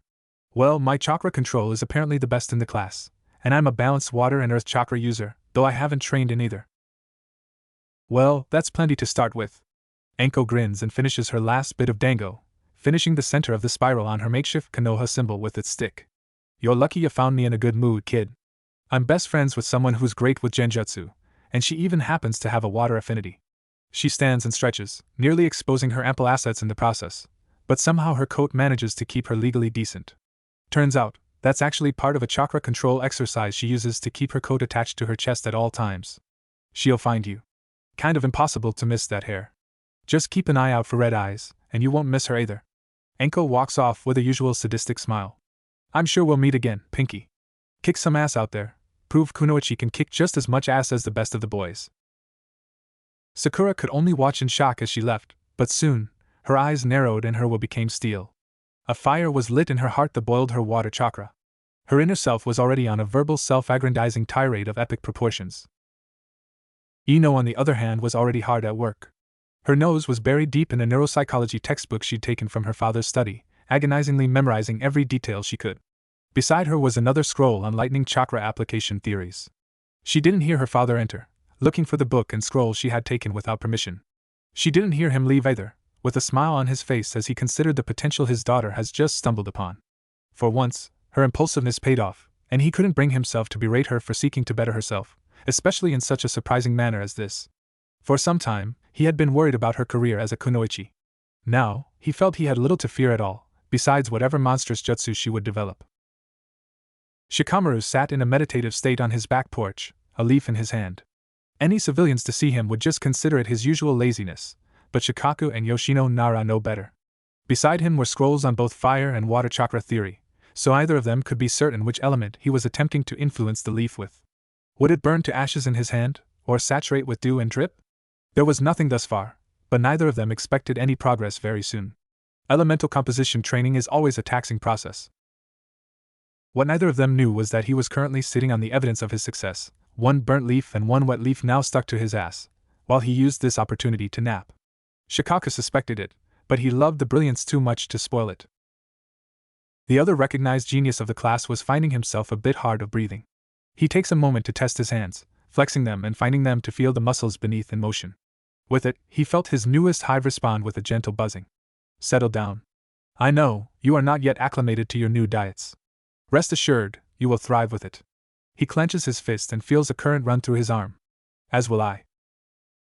Off to Shino's left, Shibi Aburame takes notes of the chakra reactions his own Kikeichu are reporting. Fascinating. With a few hundred short-lived generations, maybe as little as a year, you may even produce an entire new subspecies. The Hyuga heiress was similarly exhausted. Small cuts and chakra burns littered her hands, and the rest of her body was lightly bruised and sore in many places, but she stood over her downed foe with a confidence she could only recall ever feeling in the moment Naruto praised her for their shared wind affinity. It was this reason that she chose to experiment with this element first, but it did not come easily. And yet, the fruits of her labor now kneel before her. A Hyuga assigned by her father as her sparring partner for the day, holding a cut on his calf. He'd never seen this attack coming. It wasn't the Jukin. Their clan style was far more direct, but she had ducked under a strike towards her right shoulder, around his left, spun on her toes mid-fall, and swung a strike at his calf partially composed of wind chakra. And her father had witnessed it all with his Byakugan. The veins in his face twitched as he took in the fine details, and although he did not smile, the faintest of twitches in his lips was enough for Hinata to see not only his surprise, but pride. Sasuke's eyes burned with an all-too-familiar pride and passion.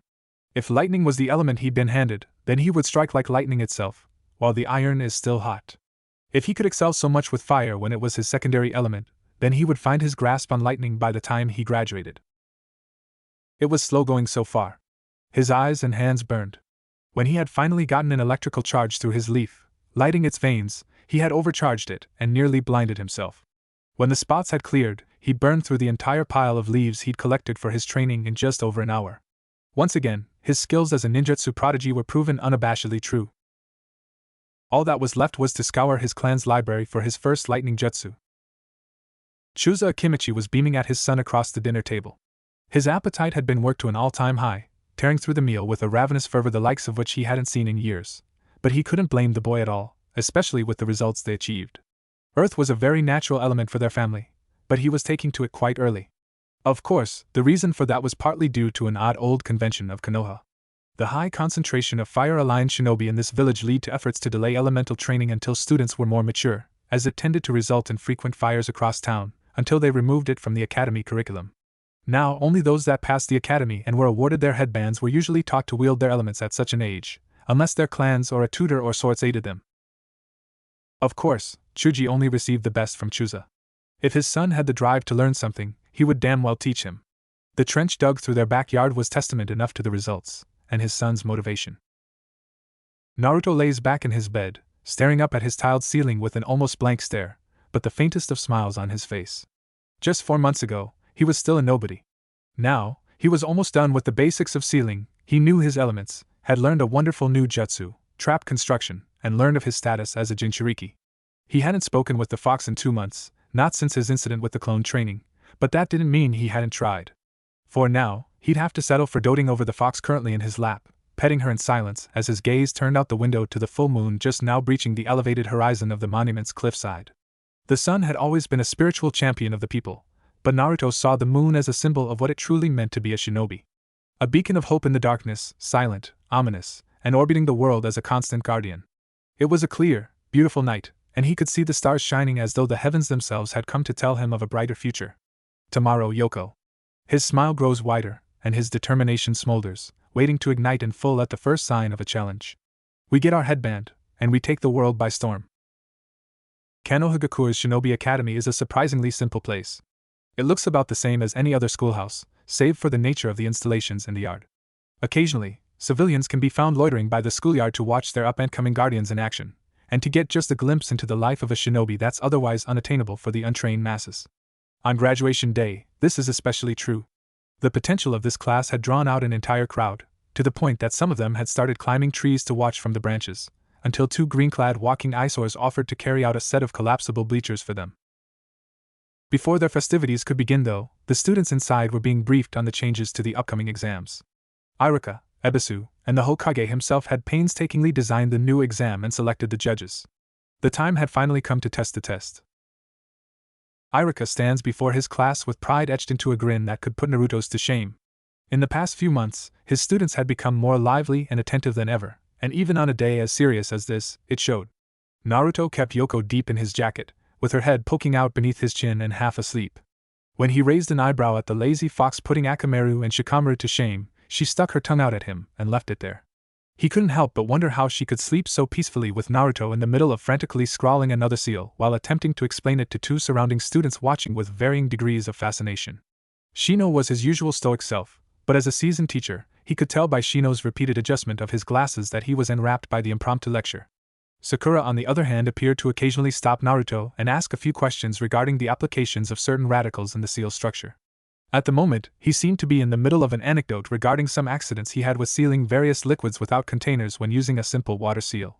Considering what he had heard through the grapevine of Sakura's training, he had no doubt she was asking for the sake of mediums and shortcuts to her new jutsu. Nearby, Sasuke seemed to be repeatedly charging a leaf he's pinned to the table with one finger full of lightning chakra, causing it to twitch and crinkle. In his right hand, he holds a textbook on neurology. Ino appears to be stealing glances at it occasionally, seeming wary of Sasuke's 2 choices of study, but not disapproving. Surprisingly, Ino happened to have several leaves stuck to various parts of her body, attached purely by chakra.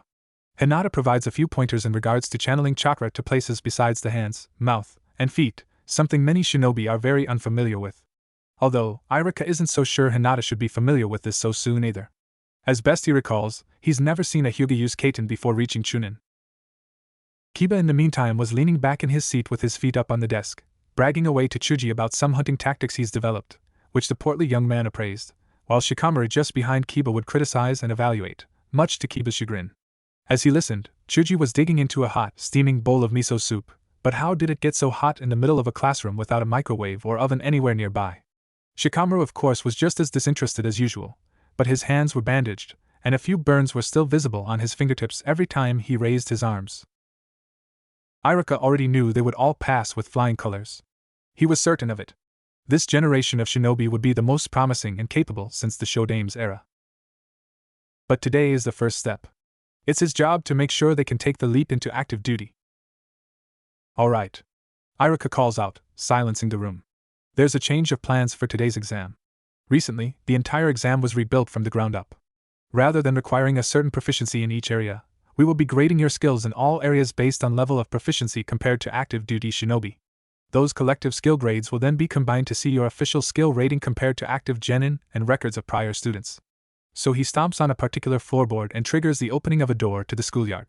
We'll be starting with a new obstacle course meant to test your agility, reflexes, speed, and observational skills all in one go.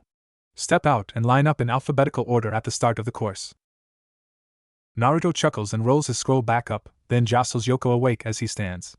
Nobody's surprised to see him leading the way out, but Shino is close behind to take his spot at the front of the line. Outside the door, they all see a wall erected between them and the course, with a single curtained doorway on the far side. Shino muses aloud with a smirk hidden beneath his collar. Keeping us blind to the course. We must improvise rather than strategize. Not quite my forte, but certainly a boon to any shinobi worth their mettle. Color me impressed, Irika-sensei. He rushes through the curtain, and all students back in the line can hear the cheers of the audience among the whirring, swinging, and snapping of various traps and machines. Naruto peeks down to Yoko and whispers something to her, but the Inazaka ahead of him hears the exchange well enough to decide to one-up him. The moment Kiba's called to the door, Akamaru jumps down from atop his head and stands beside him. Ready, partner? Let's show them what a real shinobi can do. The pup beside him yips and shifts into a sprinting stance. The moment Irika says Hajime, he's off. The first thing he sees on the other side of the door is a tar pit trap. He and Akamaru leap clean over it with ease, not even needing the rafters placed above to clear it. He could tell at a glance that one of them was false and would fall right into the tar once he put his weight on it anyway. Once across the tar pit, the floor was apparently dusted with something quite slippery, possibly a lot of chalk dust, forcing him to slide towards a series of spinning posts and swinging bars of various lengths at him. He ducks low and under the first, then jumps into a low aerial roll parallel to the ground to slip between the next two. He thrusts his right foot into the ground to push himself over the last set of them, flipping over it, and landing on his hands on the other side. He then kicks Akamaru up and over the wall ahead of them, before pushing off the ground and vaulting over it himself. On the other side of the wall, he finds himself falling towards another much smaller tar pit trap. He and Akamaru kick off the wall they just leapt over to propel themselves over it, then roll under a door closing on the other side. As it closes, he can see that there was another route over the now closed door that would have taken him another 5 seconds to get through a series of hanging platforms and branches. He scoffs and walks across the finish line with a grin. Best time yet, right? The 3 judges off to the side of the track nod, one very eager Nara Yoshino raising a card with a 10 on it. The violet Kunoichi beside her levels an unenthused stare at her before giving Kiba a thumbs up, while choosing to ignore the young man's attention being drawn to her less than decent attire. Ebisu adjusts his shades and makes a few notes on his grading sheet, remaining silent and professional. The various other attempts are mostly impressive, but none quite compared to Kiba's.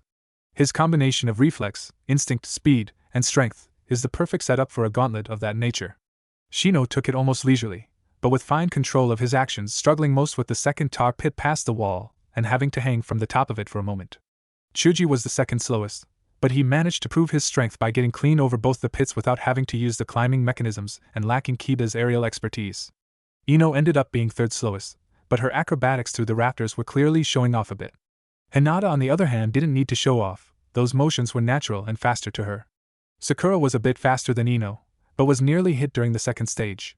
Naruto, Sasuke, and Hinata were the only ones besides Kiba fast to get through the gate before it closed and not have to take the overhead route, although ironically, Naruto took the overhead route instead of the gate, with Yoko taking the low path through the gate as it closed.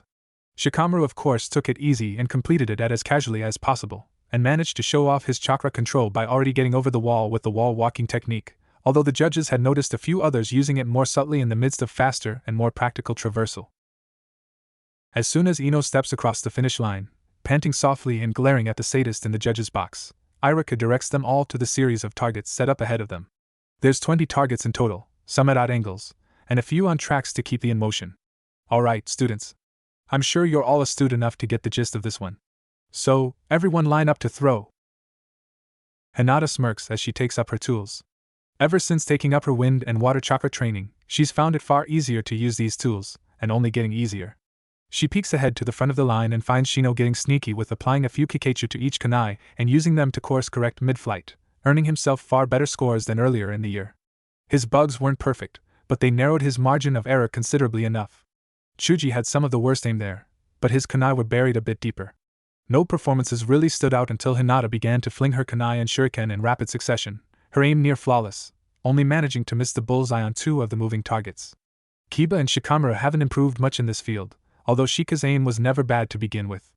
Naruto's improved a bit, Sasuke excels as always, but oddly enough, Ino gets marks that almost catch up to the Digitsu heirs. With the last few results jotted down, Irika nods and waves everyone back inside. Okay, time for the written test, then a surprise final round of the exam. So far, I'm expecting most of you will have no problems passing. Naruto smirks as he leads the way back in, knowing everyone's watching his back. He had always excelled more in the physical aspects of being a shinobi, so they knew he'd do well enough in this part, but none of them knew what to expect of his intellectual grade. Of course, none of them knew of a little binge reading trick he learned. Clones make learning so much fun. So what do you think of them now? At the back of the civilian crowd that had been watching the students through this phase of the exam, now beginning to split up, two hinged shinobi discussed the results in the shade of a tree. One's voice is aged and stern, and the other, smooth and casual. Well, the casual one chuckles to himself. The trend of setting the rookie and the dead last on the same team will have to be broken. There are no dead lasts here. I still intend to have the previous suspected team under my wing though. Considering how quickly Naruto is growing, I say we should be a bit more honest with him. He knows about the fox already, and he's stayed silent on the matter and taken it in stride. He already has his father's book. It's only a matter of time before he starts piecing it together himself at this rate. The elder nods and lights a cigarette with fire chakra from his thumb. Maybe I have plans to have him meet Jiraiya as soon as he can receive a C rank mission outside the village. If you are indeed his sensei, you will be present for it. The sensei, the student, and the son all together. I wish I could be there to witness it. You could always send a clone. Why the hell didn't I think of that?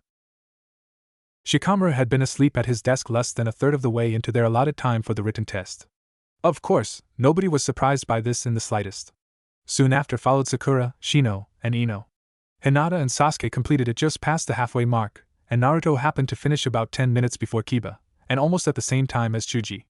The moment it was completed, and ahead of schedule to Irika's surprise, he gathered them and stood beside the door to the hallway.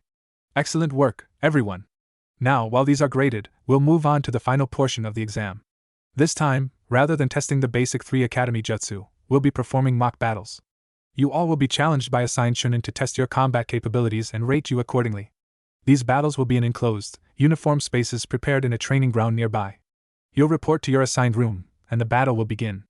You may all bring whatever tools you wish, and you have 1 hour to gather your supplies and report back to Training Ground 24 for the final exam. Dismissed. Hi! A few students break off from their seats and split up to prepare. Naruto lounges back in his seat and peeks over to Shikamaru, who has gone back to sleep already. Hinata, on the other hand, appears to be fidgeting slightly in her seat. Even for someone as oblivious as Naruto, her anxiety is as clear as day. He has no hesitation in getting up and climbing the stairs to her seat. What's got you so worried, Hinata? Eep. The shyest of Hyugas buries herself deeper into her jacket, attempting to disappear into fur-lined hood. I just don't know if I can CC cut it in a real F-fight. Bullshit. Hinata blanches and stammers for a moment. WW what? Naruto crosses his arms and glares at nobody in particular. You're really kind, and kinda quiet, but you have some of the best grades in the class, you're the best fighter among any of the girls, you have great aim, and you have awesome elements. I'm sure you'll be great in a real fight. You just gotta find something to drive you to give it your all, you know? Something that gets you fired up. Hinata stares in slack-jawed awe through his entire rant, then blushes down to her shoulders as she looks away. Maybe. I guess I just need to think about what that is. Naruto flashes his signature ear-to-ear grin. I'm sure you'll figure it out. You probably already know, you just gotta let it hit you at the right time. Off to the side, Shika groans quietly and twitches. Really, Naruto? How are you so damn oblivious? The time had finally come. Naruto wandered along the walls of a wooden structure erected in the middle of Training Ground 24. The wood was unpainted and plain, but somehow seemed to still be alive, despite its unnatural shape. Eventually, he stops at door 9, finding that a bit ironic. Maybe it's on purpose. Either way, he knew his final roadblock between the academy and his headband stood just beyond it. As directed, he pushed the door open and wandered into a very dimly lit room. Inside, he finds the silhouette of a single man standing across from him. He cracks his knuckles and scoffs. So, you ready to get your ass beat? A shockingly familiar voice muses back to him. Beat my ass, huh? Yeah, if hadn't trained so much for this, maybe you could have. The lights flicker on overhead, and the smiling face of his favorite sensei greets him. But I've been working on polishing my skills for this day, Naruto. You deserve no less than my best. Naruto gapes and stumbles. Irika-sensei? You're really my opponent? At first, Iruka raises a brow and tilts his head at his student's reaction, worried about his willingness to risk harm to someone too precious to him. That is, until Naruto's face is consumed in an almost sadistic, confident grin. I didn't know I wanted to fight you so bad until it hit me just now. I want to see just what you've got, sensei. And how I measure up. Iruka matches his favorite student's smile, and draws one of the blunted kunai. Good. But before we start this, I have a request. HM? Naruto slowly shifts into a combat stance. What would that be? Don't hold anything back, and whoever loses must accept an undeniable command, as long as it's not illegal or immoral. Iruka-sensei, you're even cooler than I thought. You're on. He rushes into strike, taking his classic headstrong frontal approach from his earliest academy days. Iruka sighs and lowers his crossed arms, then swings a kick for Naruto's jaw as he closes in. Suddenly, Naruto's speed doubles and he rushes past the kick for a clean punch to Iruka's ribs. He cringes and ducks back, hand standing and swinging both legs up into Naruto to force him off. In doing so, Yoko is thrown from his jacket and lands on Iruka's left leg, clawing and gnawing at it. Gah! Iruka quickly flips back and drives his captured shin into the floor, forcing a yelp out of the fox and loosening her grip, allowing him to roll aside and kick her off just as Naruto comes down to stomp at the same spot in his ribs where he'd taken that first punch. Once up, he backflips away and inspects his leg wounds. That was pretty good. I didn't expect you to be that fast. It was like you started with training weights on gravity seals, right? Naruto chuckles and hops around a bit to test himself. Yep. Took me a while to get him down. Figured you'd get it quickly, considering you saw me writing them in class and failing. Upside is, I figured out how I screwed it up to dent the desk when I made it, then found a new use for them. Iruka blanches at that. You've got to be shitting me. He groans and uprights himself. Fine then. I'll have to use more than the basics. He ducks Yoko's attempt at leaping onto his head from behind, then grabs her as she passes and flings her towards Naruto as he approaches, forcing him to catch her. As she flies, he cycles through the Ryo, Tora, and Yu hand signs. Suetun, Miserepa. He unleashes a powerful water stream from his mouth, blasting them both and forcing them to skid back, with Yoko taking the brunt of the blast. As it ends, Naruto huffs, drops the fox, and it bursts into smoke. His eyes widen as the smoke fills the room. A fox-shaped smoke bomb? What the hell? How did you even teach her the kawarimi? Oh, I didn't. He chuckles as the room is filled with the sound of various smoky explosions. Iruka's eyes narrow as he detects exactly what's waiting for him in the smoke. Remember, I trained with the Inazaka. I learned to walk like a fox, act like a fox, and think like a fox. That was never Yoko. As the smoke clears, Iruka finds himself surrounded by 50 clones, one of them towards the front wearing a shit-eating grin, as Yoko pokes her head out from the back of his jacket, over his shoulder. You were always good at picking up on my henges, but you never expected me to henge into myself with a passenger, did ya? All I had to do was make a clone behind me while Yoko had you distracted with your leg. When you kicked her aside, I replaced her with a clone henged into her, and henged the two of us to hide the hunchback in my jacket. Iruka stares, bewildered, but sighs and closes his eyes. Not bad, Naruto. I guess it's a good thing I learned this one then. Just as the clones rush him, he begins to duck and weave between them, apparently not needing to see them to detect where they are. It's taxing, but he knows this won't be a drawn-out battle either way. Naruto's already proven himself, but this is personal now. He ducks the first few clones as their uncoordinated attacks run into each other, and they disperse themselves. As his hands work on new hand signs, his left leg lunges out to catch 2 clones who attempt to attack low. A tenth of them are already down, and 2 more soon follow as he jumps into a scissor kick. Upon landing, he finishes a set of Tora, Yu, Inu, Ushi, and Uma. Suetun, he slams his hands into the floor. Rigera Miserepa. A blast of pressurized water shoots out in all directions, catching most of the clones, missing only 4 who were just far enough to leap out of range, and popping them all. Yoko had been stalking about among them to approach and took a hit as well, leaving her limping about at the edge of the jutsu's radius. But Naruto is nowhere to be seen. Iruka hums and muses to himself as he wonders where the boy could be. Let me see. He turns and links shuriken into all the remaining clones, then throws a kunai into a nearby wall, forcing Naruto to leap out from behind the genjutsu camouflage tarp. He knew Naruto couldn't have learned the genjutsu for the professional version of that, or had prep time to mimic that specific wall, so you have seals on the other side of that one that make it blend in automatically, don't you? Yep. Naruto chuckles, seeming a bit winded. That'd be right. That took me over a month to figure out once I got the idea. Iruka pants and smirks. You never cease to amaze, Naruto. Alright, one last round. This is where it ends. He takes the offensive this time, charging Naruto far faster than he had expected, exceeding his own speed once the seals were turned off. He feigns running to Naruto's left for a moment, but follows it up with a leap and a spin kick to the back of Naruto's head. When he manages to barely block in time, he kicks off Naruto's forearm and backflips, forcing the student to the ground with the force of his kick. Once in the air, he fires another Mizurepa at Yoko as she attempts to approach.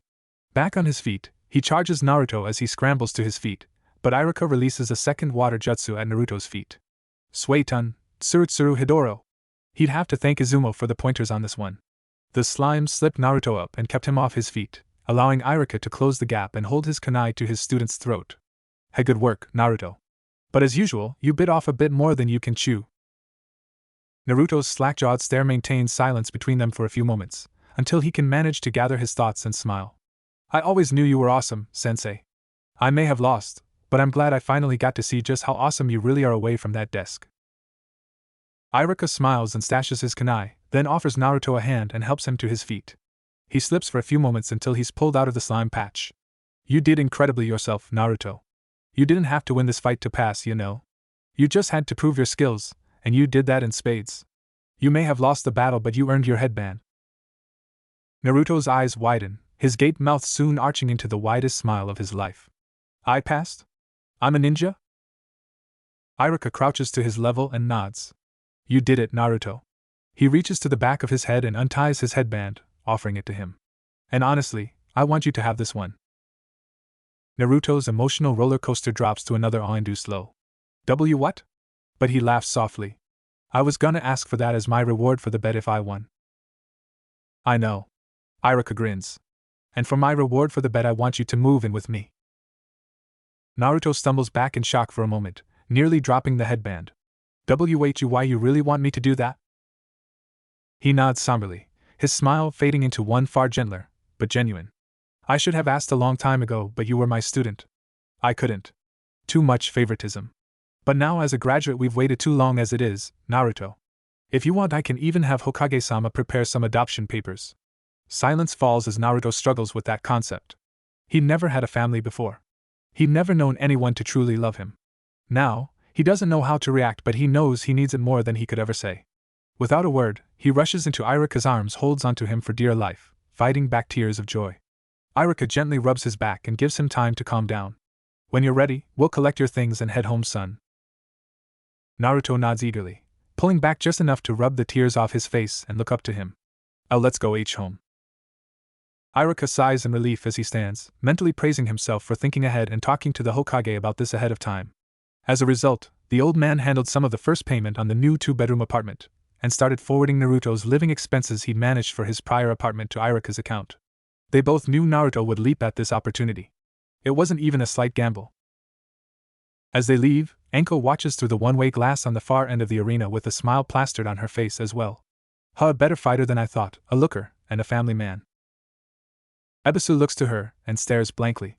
You better not make him too twisted. We need him. Naruto wakes to find himself staring at an unfamiliar faded teal ceiling. Yoko's rhythmic breathing against his side keeps him calm and grounded long enough to recall the events of the previous evening. Tears almost instantly came to his eyes. It hadn't been a dream. He actually has a real home now. After the exam, he and Iruka had gone back to Naruto's apartment to pick up all his things. It only took about 5 minutes to pack, as Naruto really didn't own much, and they didn't need to bring any of the furniture. That, and Naruto's ceiling scrolls made quick work of it. After seeing just how sparse Naruto's wardrobe was, they took a quick trip to get him a new one and a new set of professional kunai, shuriken, and other odds and ends. After that was of course an obligatory stop at Ichiraku's to celebrate before returning home. Unbeknownst to Naruto, Iruka didn't live here long. When he proposed adopting Naruto to the Hokage, the aging philanthropist offered to give them both Minato and Kushina's old apartment. For now, Iruka only knew this was once Naruto's parents' place, but was not informed of their identities. He knew already, of course. The sly grin he gave Hiruzen made that clear enough without need for words. Iruka knew Kushina and Minato well enough. Not as well as Kakashi, but enough to put the pieces together. The remainder of their night was spent helping Naruto to set his new bedroom up, and a few hours in the living room, chatting late into the night and eagerly discussing training and some of Iruka's more interesting experiences on the field before he became a teacher.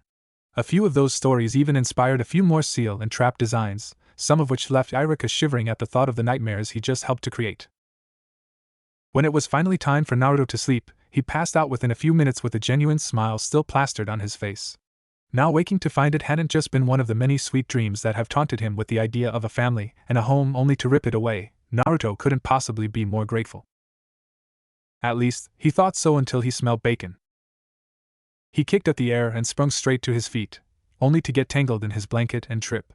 He remains face planted on the carpet for a few moments until Yoko licks his face. Yes, good morning, Yoko. Go to. He pauses for a moment. Go to Dad. I'll catch up in a minute. That word, it's still so foreign, but so right.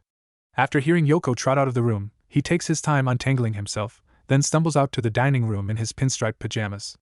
If only he could have known the world-changing moment that took place here, the simple decision made right where he stands that determined so much of his life.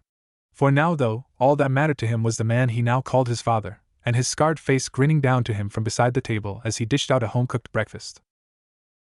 Good morning, Naruto. Hope you slept well. The wind is nearly knocked out of him by another of Naruto's rare, but overpowering hugs. He stares for a moment, but sighs and smiles, kneeling on to hug him in return.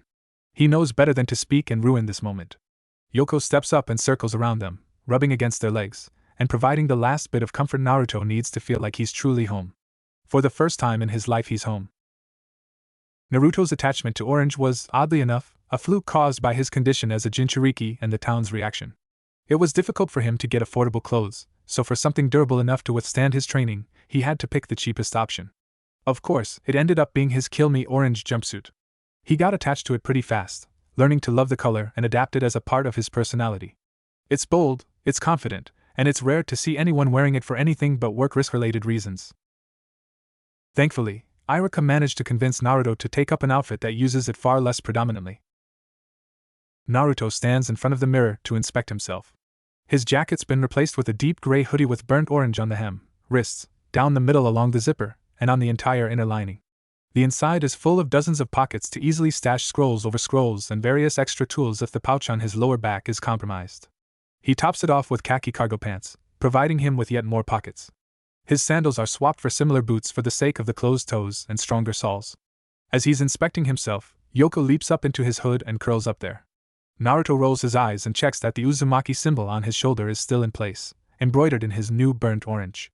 He knows a larger version of the same is on his back, but Yoko making his hood sag has certainly obscured it. He takes a moment to adjust his headband, then steps out of his room and off to the living room. It's empty now, as Iruka's already left ahead of time to speak with the Hokage and get some paperwork done before the team assignments. Yet another huge change in his life. He knew it was coming, and has for a long time, but it's still so surreal, standing in a living room of what's just now become his home, missing the presence of a man he now calls Dad, about to go to his last day at the academy. It feels like his entire life has flipped in an instant, and only now is it really sinking in. But he doesn't have time to waste thinking about it now.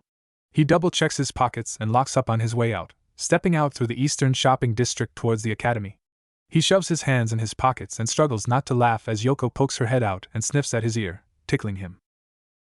Hey, Naruto! He turns to face a familiar bun-haired kunoichi racing up to him. Wow, that's Tenten. Stumbles to a stop and stares at him for a moment. That's a huge improvement. That old orange get-up was the second biggest eyesore in town. Second only to Guy's green spandex. I know. He sighs and tilts his head aside as Yoko pops out to greet her. Oh, hello, Yoko. She coos over the fox and scratches under her chin. She gladly accepts and closes her eyes to fully appreciate it. So, you two headed to team assignments? Naruto grins wildly and punches into his left hand. Can't wait to show my sensei just what kind of monster he got on his team. I'm gonna blow his mind. And probably blow him up a few times. Tenten rolls her eyes. Speaking of which, the shop's running low on exploding tags, and there aren't many in town that know how to make good ones.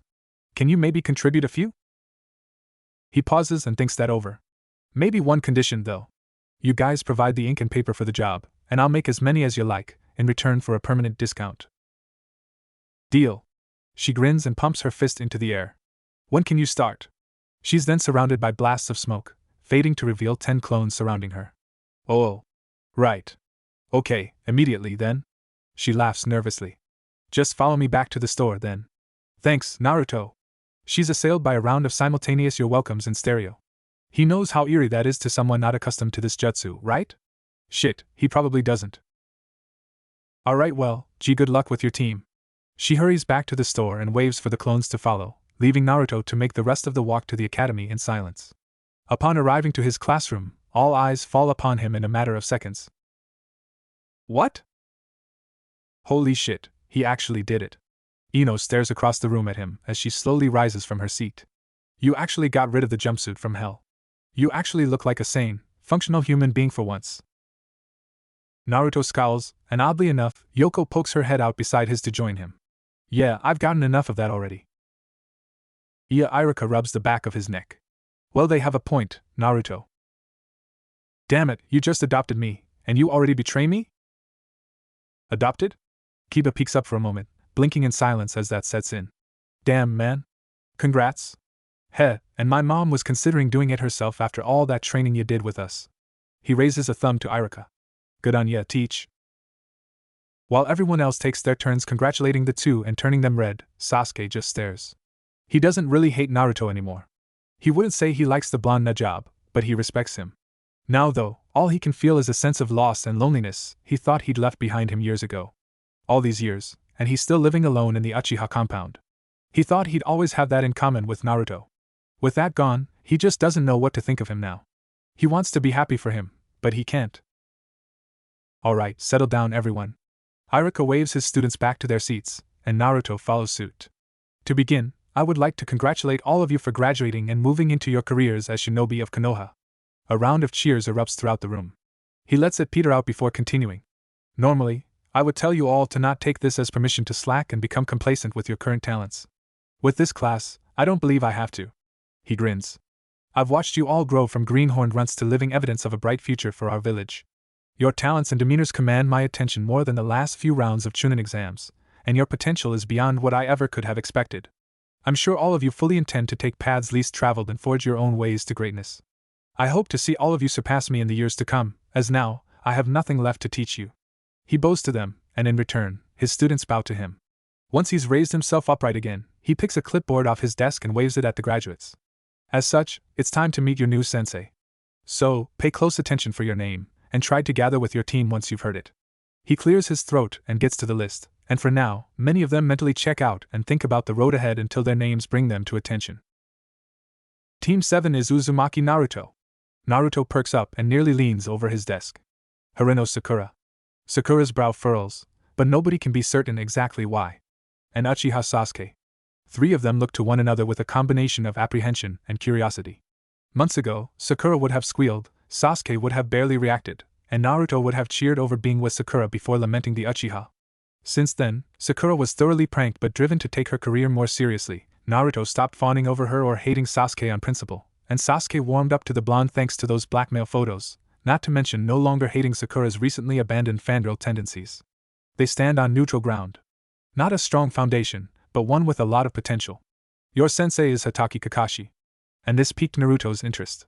So the scarecrows picked him again, huh? This should be fun. Team 8 is Hyuga Hinata. The heiress raises her head and almost activates her Byakugan with her sheer focus on this moment. Inuzuka Kiba. The pup and his partner nearly howl as they hop out of their seats, raring to go.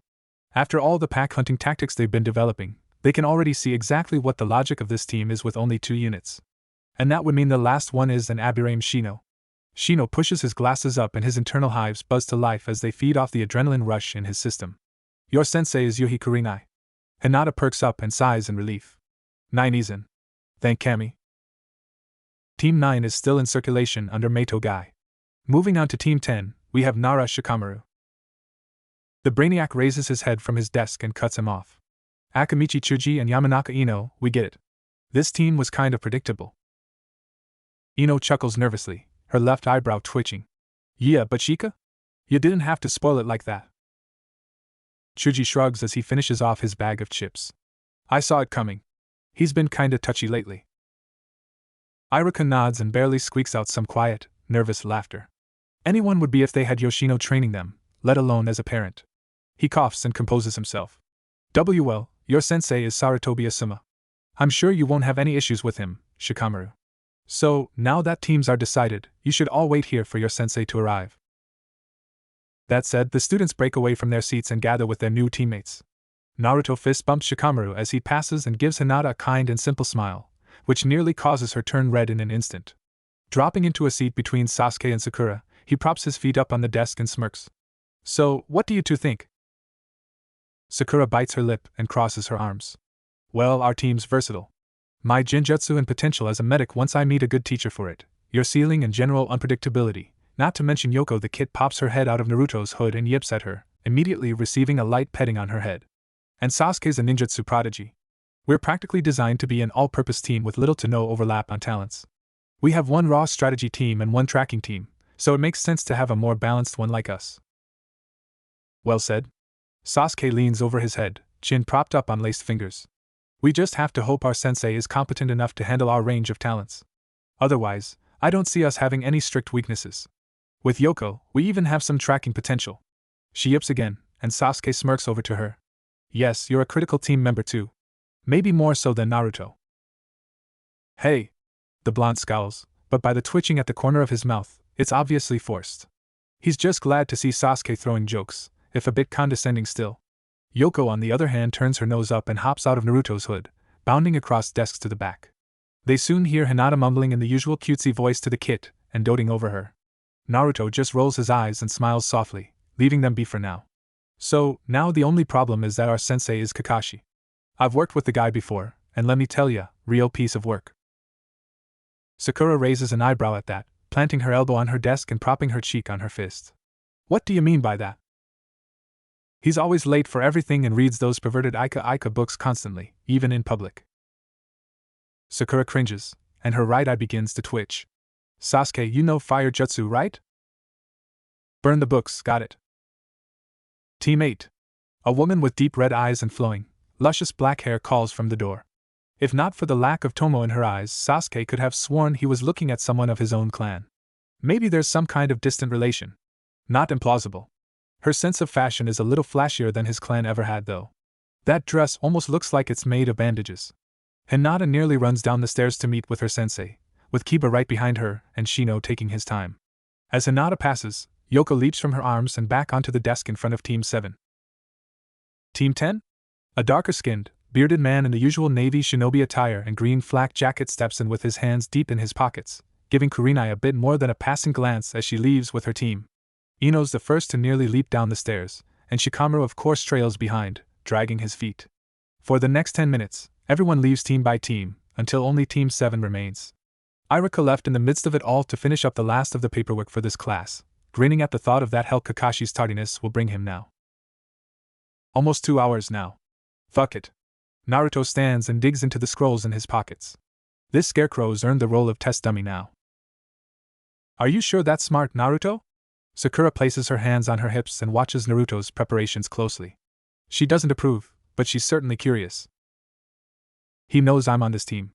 He knows I'm impatient. He brought this on himself. He unfurls a scroll and starts low, quiet maniacal laughter as he writes out the seal for this morning's mischief. 10 minutes later, Kakashi opens the classroom door to find a small waterfall of cooking oil falling on his head, only to be soaked up by another seal on the floor beneath him. By the end, the only remaining oil was soaked into Kakashi's hair and clothes. I'll admit, this is a new one. Impressive work, Naruto. The blonde grins from his back-tilted chair, feet propped up on the desk again. I do my best. Be glad it wasn't the version stocked by Yoko's litter box. Kakashi shudders at the thought of that. Well then, I need to try and wash this out and get some replacement clothes. I'll meet you all on the roof in 10 minutes. That said, he makes a half-Torah hand sign and disappears in a puff of smoke. Sasuke stares for a moment, then shakes his head. And pushes himself up. Let's go then. By the way, Naruto, can you make a version of that with a more flammable oil? His first response is one of Naruto's widest grins. Who says I don't already have that designed? Getting good oil for that's a little tougher on my budget though. By the time they reach the roof, ahead of time actually, Kakashi's already cleaned and proper, seated and awaiting them as he reads his usual Ika. He waves them to the seats, and only puts the book away once they've all gathered. Well, I suppose we should start with introductions. Naruto already knows me at least a bit, so I guess I won't hold back. My name is Hatake Kakashi, former Umbu, one of Konoha's foremost elite jonin, former student of the Yondaime, and veteran of the Third War. I enjoy clear breezy nights, light reading to break up a mission, and miso soup. I don't care for sweet foods, can't stand the arrogant and the stupid, and despite loving to read, I've never been too fond of fantasy novels. As for dreams, well, I suppose I haven't had any specific ones in some time. I hope you brats can change that. He waves to Naruto. You're up, Blondie. Naruto smirks and leans back as he pets the napping fox in his lap. You already know the name, and I intend to make sure the rest of the world knows Uzumaki Naruto. I enjoy tending to my garden, training with friends to learn new tricks, and Ichiraku ramen, aka food of the gods. I dislike people who hate what they don't understand, my former landlord, and when my pranks and traps fail. Especially when the failure is in testing and blows up in my face. My dream, as you all know already, is to be Hokage, and protect everyone precious to me in this village. He turns to look at Sakura, and she shrugs, accepts the metaphorical podium. I'm Haruno Sakura. I enjoy watching storms, the occasional movie marathon on days off, and subtle sweets like umebashi. I dislike spicy foods, I'm no good at cooking, and I hate the cluelessly obsessed she groans and rubs her temples. And helping Kurenai-sensei rein Anko in. Kakashi nearly chuckles at that. My dream, she hunches and stares at nothing, but there's an iron will in that stare. My dream is to prove myself a grand, world-class kunoichi. To prove I'm better than the mess I was before. Sasuke watches her with what appears to be mild interest, more as though she's all there is to watch, but that's almost akin to rapt attention from him. He huffs and closes his eyes. I'm Uchiha Sasuke. I enjoy long training sessions and meandering walks through town in the dark to wind down from them, and ripe tomatoes, especially from my clan compound's garden. I can't stand loud, frenetic music, never cared much for sweets either, and all my fangirls in town are the bane of my existence. As consequence though, one of my most cherished possessions is the collection of photos Naruto took of them all running in fear and disgust from one of Naruto's pranks. He manages to smile a bit as he recalls the photos still sitting on his desk back home. As for dreams, not really a luxury I've had much of. Closest I have to a dream is being rid of all my fangirls for good, somehow, but that's an impossible one apparently. Besides that, I have an ambition to enact justice for my clan and end a certain sick bastard's life. While Naruto and Sakura are taken aback by Sasuke's grim tone at the end, Kakashi is hopeful. Justice rather than just killing him or vengeance. Seems those therapy sessions with Inuchi's student are going well. He has to strain not to smile at them. It's been so long since he's seen such a promising team, one he's certain he'll be proud of given they can pass his final test. Well, now that we're done with that, I'm afraid I'm going to have to put you all through one more test. At first, he receives a collection of confused stares, but Naruto's slowly overtaken by a predatory grin. I'm certain you're all going to be incredible shinobi, but I need to see whether you're worthy of being my genin. As such, I want you all to meet me at Training Ground 3 tomorrow morning, at 9 a.m. I'd suggest you all avoid breakfast. You won't want to just lose it all once the test starts. He almost breaks into a maniacal laugh, but quickly realizes that would be too much, and completely ruin the surprise. For now, he leaves them with a simple shunshin, disappearing without a trace and a faint ring of smoke and dancing leaves in his wake. Naruto pushes himself to his feet and stretches. So you guys want to celebrate with some Ichirakus? Sasuke pushes himself up with just his knees and keeps his hands in his pockets. I dunno. Kinda feelin' barbecue, actually. Sakura nearly leaps from her seat. Oh, that actually sounds really good right now. That place near the Yamanaka's shop, right? Yeah, I could go for that. Naruto chuckles and reaches back to pet Yoko. How about it, Kit? She yips in agreement and licks his hand. Alright, let's move. That night finds Naruto seated in Irika's, now his living room, slowly sinking into the couch as he pets the fox curled up in his lap. Irika sits across from him, reading an old, faded book with such a broken spine that he's clearly read it 100 times. As he finishes another chapter and sets it aside, he steps over and plops down next to his adoptive son. You know, I don't think I've ever seen you so quiet for so long. Worried about your test tomorrow? Naruto tilts his head back and stares at the ceiling. Not really worried. More of just trying to figure out the gimmick. He said he was sure we'd all be incredible, but he wants to be sure we're right to be his genin. What could he mean by that? Irika hums and closes his eyes, leaning back and folding his arms behind his head. Well, Kakashi's a complicated man. He has high standards and strong enough convictions to make him a potential Hokage when Hiruzen retires. What can you tell me about his genin team? Irika peeks over to his son and takes in his steely eyes, focused on some imperceptible data floating about in his mind. Well, I never got to meet anyone from his genin team. He sighs and crosses his arms, sinking deeper into the couch. Both of them died during the last war. If you'd want to know anything about them, you'd have to ask Kakashi, Guy, the Hokage, or well, I know Rin was indirectly related to the Inuzuka clan, and close to Tsum. Naruto nods and lets that sink in. He still doesn't know just how to deal with this, but he's one step closer to figuring it out. However the test begins will fill in the last few pieces of the puzzle, and then, it's all down to building the right trap. This is absolute bullshit. Naruto growls as he awaits their sensei, staring off into the open field as he sits atop one of the 3 wooden posts of Training Ground 3. The worn-down grass and packed dirt is surrounded by the village's usual dense forestry, and the black granite of the Kia monument stands out as a stark reminder, and Naruto's current point of interest. If Kakashi's teammates both died in action, then they're both inscribed on that stone. A reminder as he tests his own team. A way to steal his resolve in their names. Another piece of the puzzle that is the test they now await. We should have seen this coming after yesterday. Sakura growls as she channels chakra into a leaf, dew forming on it, and gathering into a small puddle at its center. So did either of you actually listen and not eat before he arrived? Sasuke grunts. Nope. That's just stupid. Even if we lose some of it in whatever this test is gonna be, we still need the energy. Naruto nods and pulls his legs up onto the post, crossing them and propping himself up on his knees. Besides, that was a suggestion, not a command. How dumb does he think we are? He should know I wouldn't fall for that. And hell, after all the nasty things I've worked with for my traps and pranks, I doubt he'll be able to make me hurl with anything short of an earth-shattering gut punch. Sakura shudders and closes her eyes. I still can't believe you could turn into that disgusting of an old man. He snickers and grins wildly. I will cherish that prank for the rest of my life. Ditto. Seriously, Sasuke? Well, all eyes fall upon Kakashi as he appears standing behind the post a few feet to Naruto's left. I certainly don't have to worry about you all getting familiar with each other. Naruto chuckles darkly. Kakashi-sensei, you of all people should know that one of the most critical parts of pranking a target is studying them, and knowing how to make it personal. I take pride in stalking my targets until I can get their schedules down to AT and then turning their whole day on its head in a second. Kakashi shivers at the thought of that. Usually, shinobi aren't this twisted until they reach Jonin. If he weren't so loyal to the village, I'd have to worry about another Orochimaru. He coughs and forces himself back to his senses. Well, let's get to the point then. He raises a pair of bells. Your goal for this test will be to retrieve these bells from me before this timer goes off. He sets the timer on the middle post and cranks it to an hour. Those who do will graduate. Seeing as there's only 2 bells, one of you will be sent back to the academy. He almost smirks at Sakura's slightly unhinged expression, but Sasuke and Naruto change that fast. Sasuke appears to hone in on those bells like a hawk. Even without his family's fabled eyes activated, he can still bore a hole into your soul with that gaze. As for Naruto, he barely manages to suppress the grin forming in the wake of slotting this last piece of the puzzle into place. Well, shit. He's already figured it out. Let's see if he can convince the other 2 then. Come at me with the intent to kill, or you won't lay a finger on me. The test starts now. His new students are gone in an instant, off to the trees and seeking potential hiding places and approaches. Kakashi can of course track them all rather easily, save for Naruto, who he needs to actually put some effort into.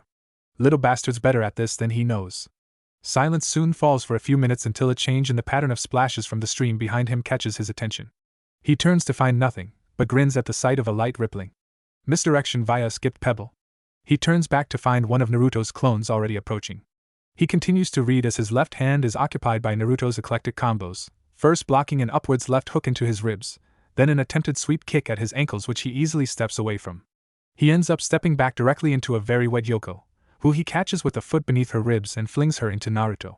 The clone catches her and replaces himself with a log rigged with a smoke bomb, leaving Kakashi alone in the field. Not bad so far. So what about the other 2? He dodges a series of shuriken that fly from the woods and pauses as he spots the glint of a few far smaller projectiles among them. He slips between the senbon and chuckles. Nice trick, and decent aim at that range, but not fast nor numerous enough to catch me. He ducks to the left in time to avoid a few shuriken thrown by Sasuke as he approaches from the bushes. This directs Kakashi to duck low and towards Sasuke's incoming right knee.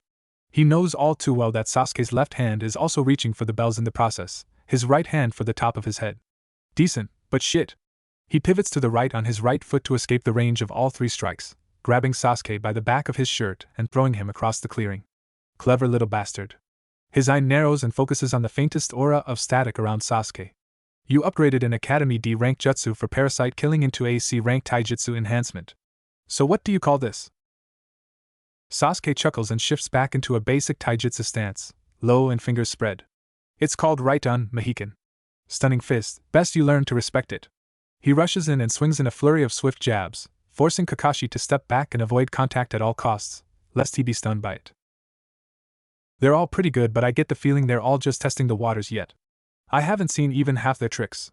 He leaps back into the bushes and completely disappears from view as Sasuke chases him in. He struggles to track Kakashi down for several moments until a hand grips his ankle and drags him under up to his head. Kakashi then emerges from the ground in front of him with no noticeably displaced soil. He brushes a bit of dirt off himself and smiles down at his student. A bit overconfident yet. Never believe you have the upper hand just because an opponent is avoiding you. He turns and walks off. Well, I'm off to find the pinkette. I'll come dig you up later, if Naruto doesn't get you first. Halfway across the training ground, Sakura kneels on a branch around a third of the way up a particularly large tree, among the leaves, to the point she can barely see out from between them. She focuses on sounds, awaiting footsteps and hidden with a genjutsu that makes her appear as nothing more than the leaves she's among. Of course, she doesn't hear Kakashi approach, but he also is having a bit of difficulty finding her. She's good. Kurenai taught her well. I can feel her general presence here, but there's no visible sign, and she's near silent. I can hear her breathing, and smell her shampoo, but visibly she's practically gone. Well, let's see if she's as good at countering genjutsu as making them. He takes a moment to shift through hand signs and cast a radial genjutsu. Megan, Narakumi no Jutsu. Hell viewing jutsu. Sakura freezes as she witnesses the wind blowing and leaves twirling. Moments later, she watches as Sasuke stumbles from the trees below and barely into view, several kunai sticking out of him. At this distance the details of his injuries are difficult to make out, but the lack of an arm and the amount of blood cascading from him paints enough of a picture even then. Damn it, why didn't I have backup? My team should have prevented this. She stares for a few moments, shivering and closing her eyes to steel herself, but with a quick half-tiger sign and a pulse of chakra, she dispels it. Laying it on a little thick, sensei, good thing Kurenai Shursho introduced me to that one. One of her favorites by then. Kakashi is gone, and satisfied with the results. Now if only they could come together and complete their task. He almost expected otherwise, until he heard two sets of footsteps through the trees headed Sakura's way. Kakashi once again stands in the middle of the clearing by the three posts, reading his Aika as he waits for whatever strategy there may be to begin. He felt something underground a short time ago, and that certainly intrigued him. Then again, there's 2 Earth users on the team. He tried not to pay too much attention, wanting to be surprised. The start of their combo didn't do much to impress, but that may be for the best. Sasuke approaches from the tree line with his Mohican active, going for a more rapid and spastic series of strikes that leave many openings, but little opportunity for someone unarmed as Kakashi is, unless he wanted to be shocked. It's easy enough for Kakashi to dodge until he catches sight of 2 sets of projectiles from opposite peripherals. Naruto and Sakura have aimed from the trees to assault him from both sides while Sasuke takes the front, giving him only the option to retreat. If he weren't holding back for his student's sake, he would have used his own lightning affinity to counter Sasuke, catch most of the projectiles and throw them back, and they'd all be dead in seconds. Of course, that's elite Jonin level combat. For Genin, they've already impressed him. For now, he'll see this strategy through.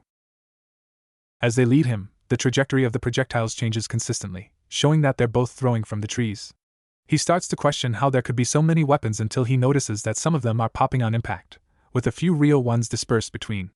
Naruto's clones must have produced them. He'll have to remember to teach the boy the Shuriken Kage Bunshin later. Eventually, they guide him to the area he'd felt them tunneling towards earlier. He tracks Sasuke's moves and the projectiles well enough to take a look back and see what he's being led into. Several patches of dirt have been shifted, but sadly, a few corners of surprisingly large paper tags are sticking out and visible.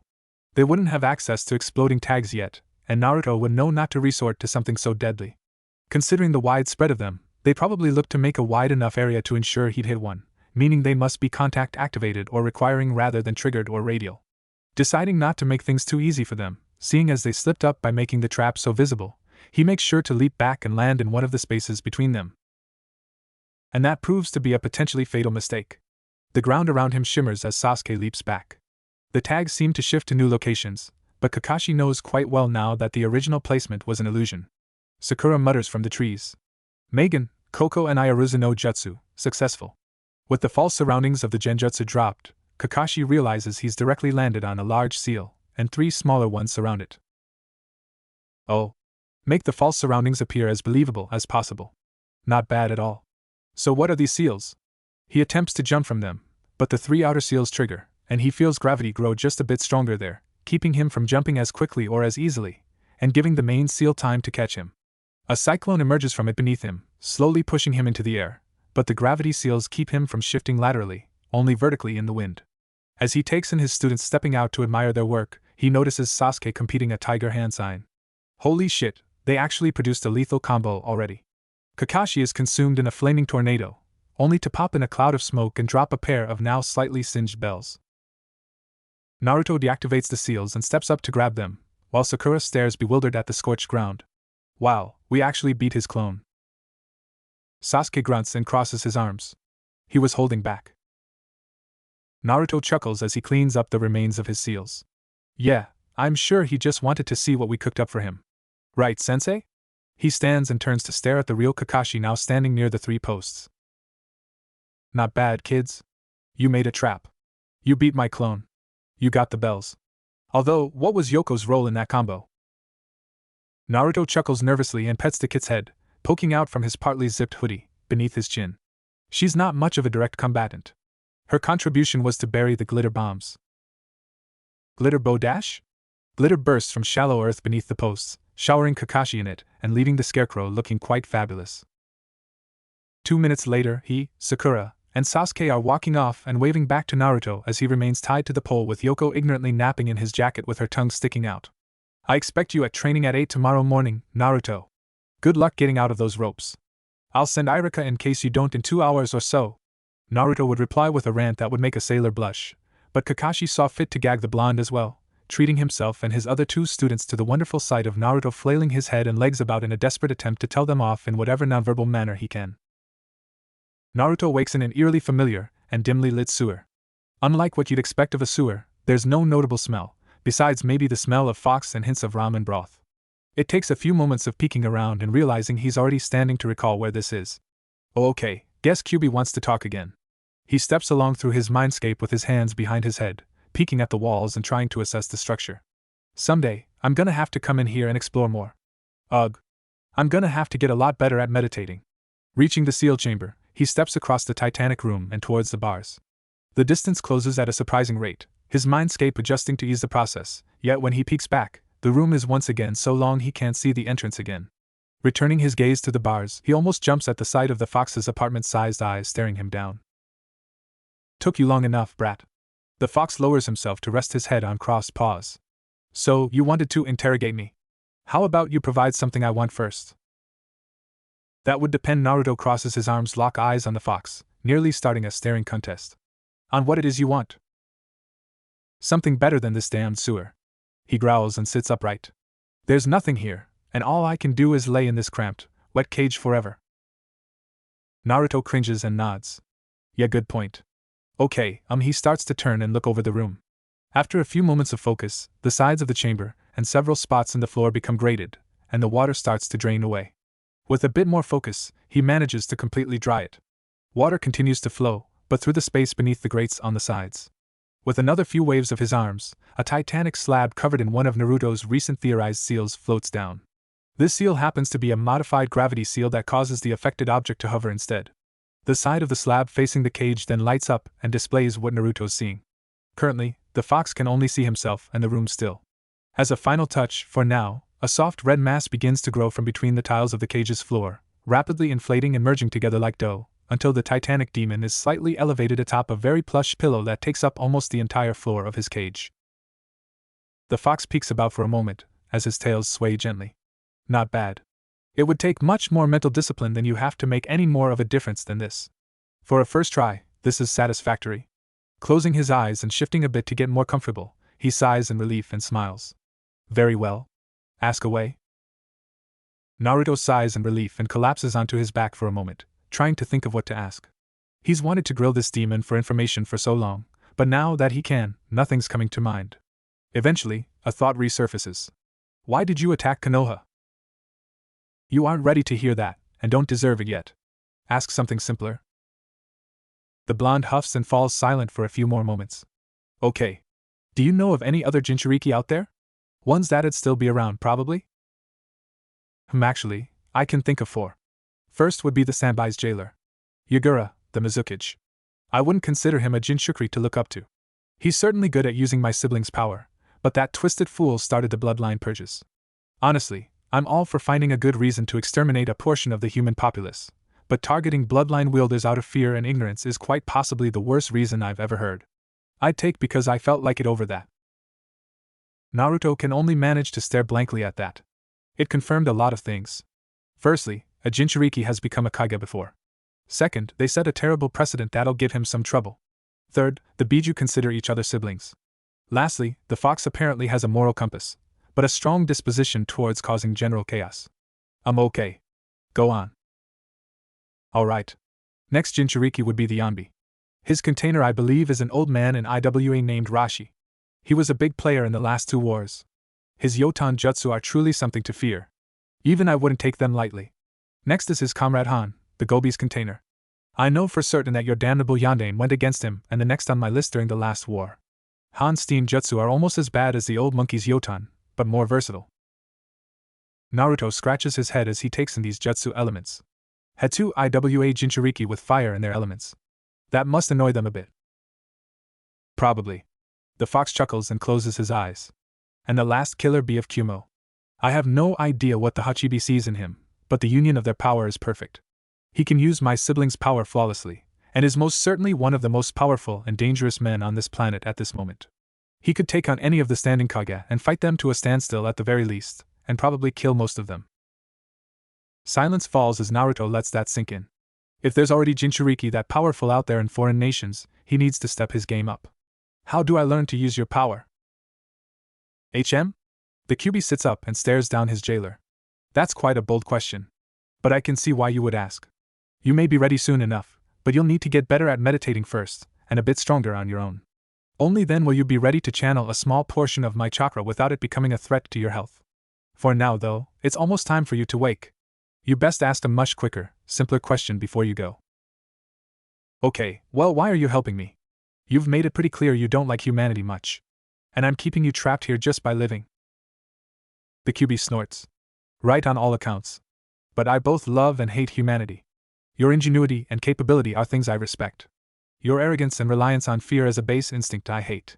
You personally? You fear only that which is logical to fear, you don't deny the facts, and you didn't personally put me here. You don't even have the key to the seal. I have no reason to hate you. As for helping you, well, he grins. I enjoy chaos. What better formula for that is there than a hyperactive young man with the power of the king of demons, the talent and creativity to trap anyone and anything, and happens to love explosions. A child after my own blackened heart. Naruto shivers for a moment and nods. When you put it that way, I'm almost afraid of myself. Well, it was a nice chat. I'll work more on meditation and see if I can get in here sooner next time. And I'll try and talk to some Yamanakas about mindscape management. He turns and walks off, shoving his hands in his pockets and fading from the fox's view as he wakes. In those first few moments of stillness and silence before he sees Naruto's bedroom through the screen the young man had set up, he sighs and lays back down. I still hate both your parents with a passion, and yet you've managed to keep me from hating you. He huffs and closes his eyes. Father, I think you would like this one. Hours later, all eyes on the main stretch of Konoha turn towards Team 7. Normally, this would just be due to the odd combination of the village pariah and his fox, the rookie of the year, and pink hair that stands out as much as Naruto's old jumpsuit. Today, they happen to be staring more at what the blonde is carrying. In his right hand is a wooden cage marked with seals and containing an all-too-familiar feline in a red bow, baked out of her mind on catnip. Tora's escapades through Konoha have become quite the legend over the years. The number of teams who fought and struggled to capture her are too numerous to count. She's raised hell in the Inuzuka compound a few times and come out without a scratch. It makes one wonder if she were related to Demon. Oddly enough, Naruto would later hear from the Kyuubi that she was indeed his grandniece, a grandchild of the Nibi. What few of them would suspect just yet is that Naruto was the one to design the cage she's now in. Not 20 minutes ago, it was unfolded into a flat-hinged structure hidden beneath the dirt. The moment Tora fell for the catnip after being chased by Yoko for about an hour, it snapped shut and locked in place, the sides drawn together by seals rapidly retracting steel wire. Now Tora could be carried to the tower amicably and at a safe distance to avoid being scratched into oblivion. Reactions were in a wide array. Some maintained their disgust towards Naruto and lumped his entire team into it. Many thought the Uchiha prodigy must have made that trap and caught the demon cat themselves. The few shinobi who witnessed it were often a mixture of jealous and desiring to kill the furry bastard before it could escape again. The best reaction by far, though, was the Hokage's jaw nearly dropping as Naruto presented the caged animal to her current owner, the fire daimyo's wife, Madame Jimmy. Here you go, ma'am. Try not to let her out of the cage until you're back home. The catnip should keep her calm for a while, That batch is some of the strongest I could get my hands on. He peeks down to find her purring in the cage, flopped onto her side and staring at nothing. This kitty's flying higher than the moon right now. Madam Sure Jimmy tenderly takes the cage from Naruto's care and stares into it. Oh dear me. I suppose I'll have to find a good source of catnip for her for back at home. I never thought she could be so docile. She kneels down to Naruto's level, her wavy brunette locks framing her plump face and gentle smile. Thank you, dear shinobi. If she gets away again, I may have to ask for you personally. Naruto has to force himself to keep up a clearly very fake smile. Oh, you're too kind. Now, it's best you return to the capital quickly so you can release her from that cage. Keep her in there until you're inside the palace. Very well, she sighs and uprights herself to leave, but looks to the Hokage on her way out. It was good seeing you again, Hiruzen. Do take care of yourself, and try to find a new successor before you keel over behind that desk. Naruto snorts once she's out of the room. Alright, found them, I'm right here. So. He steps up towards the desk and cracks his knuckles. That one was a bit too easy this time. Don't you think you should give us something more worth our time? Sakura bites her lip and averts her gaze. Yeah, he's kinda right, Hokage-sama.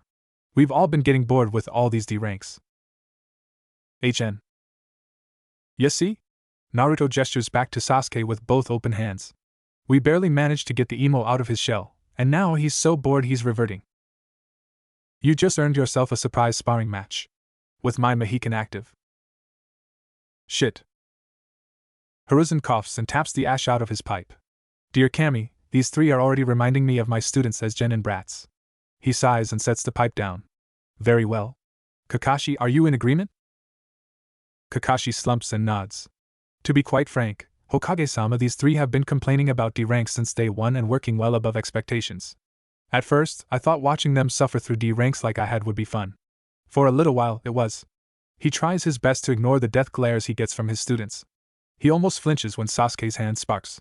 It stopped being fun about 2 months ago. They're more than ready for AC rank. Hiruzen closes his eyes and smirks. I was waiting to hear that. Well, I have just the client in mind. He reaches over to a seal on his desk to signal his secretary. She steps in a moment later. Please fetch Tazuna for us and bring him here. She nods and steps back out in silence. As she leaves, his eyes dart to Kakashi and meet his for just a moment, alerting him to pay close attention. Kakashi's eyes barely narrow. Really, Hokage-sama? Throwing them into the fire with a mission you suspect is falsely labeled? But why? As they wait, Naruto is rambling endlessly about who this Tazuna could be, what kind of profile he'll have, and the potential extravagance of this mission. Oh, what prepared seals should I bring? Which tools should I have on hand? How many exploding tags? Kakashi pales at the thought of how many a boy like Naruto would consider enough.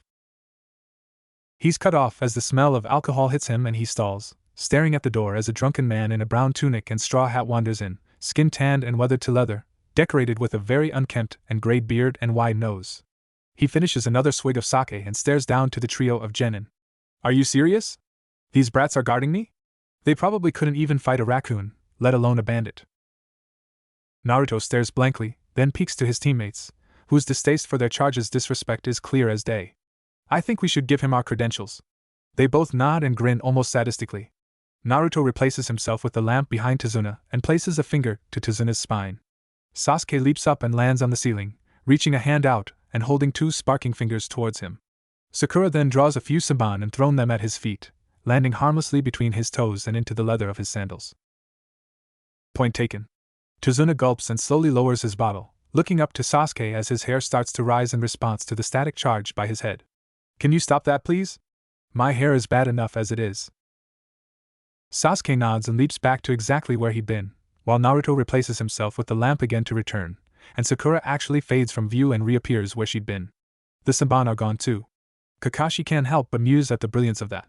Actually throwing those at the client, even their feet, would have been too dangerous, especially for a genin. She's not that good yet, but a genjutsu can be used to very convincingly fake it. Hiruzen sighs and rubs the bridge of his nose. Team 7, this is Tazuna, an architect from Nami no Kuni. He needs an escort back to his home there so he may continue construction on a bridge leading to the mainland. Naruto nods and pinches his chin as he thinks, a gesture Kakashi quickly realizes he's picked up from his adoptive father. Little does he know, Minato often did the same. Simple enough. Naruto nods and peeks up to Tazuna. When would you like to leave? Oh, Tizuna stares at the young man for a moment. Something in his blue eyes speaks of mischief and pain on levels he could barely fathom. Tea tomorrow morning, around 9, preferably. Naruto nods and looks to his teammates. I'll have some seals to pawn off on you guys tomorrow when we leave. Dad's not gonna like how much coffee my clones go through tonight, but the results will be worth it. Hiruzen grins and waves them off. Go and prepare then, children. Tizuna, I assure you, you're in good hands. Go prepare and rest for the night. All three genin take that as their cue to leave, as does Tizuna. Kakashi and the old Kage remain. Hiruzen looks to Kakashi as his grin fades and softens into something subtler, but genuine. Jiraiya will be there. I may send a clone as well. Naruto's learning fast, Kakashi, and the biggest thing he's learned is the importance and value of a secret.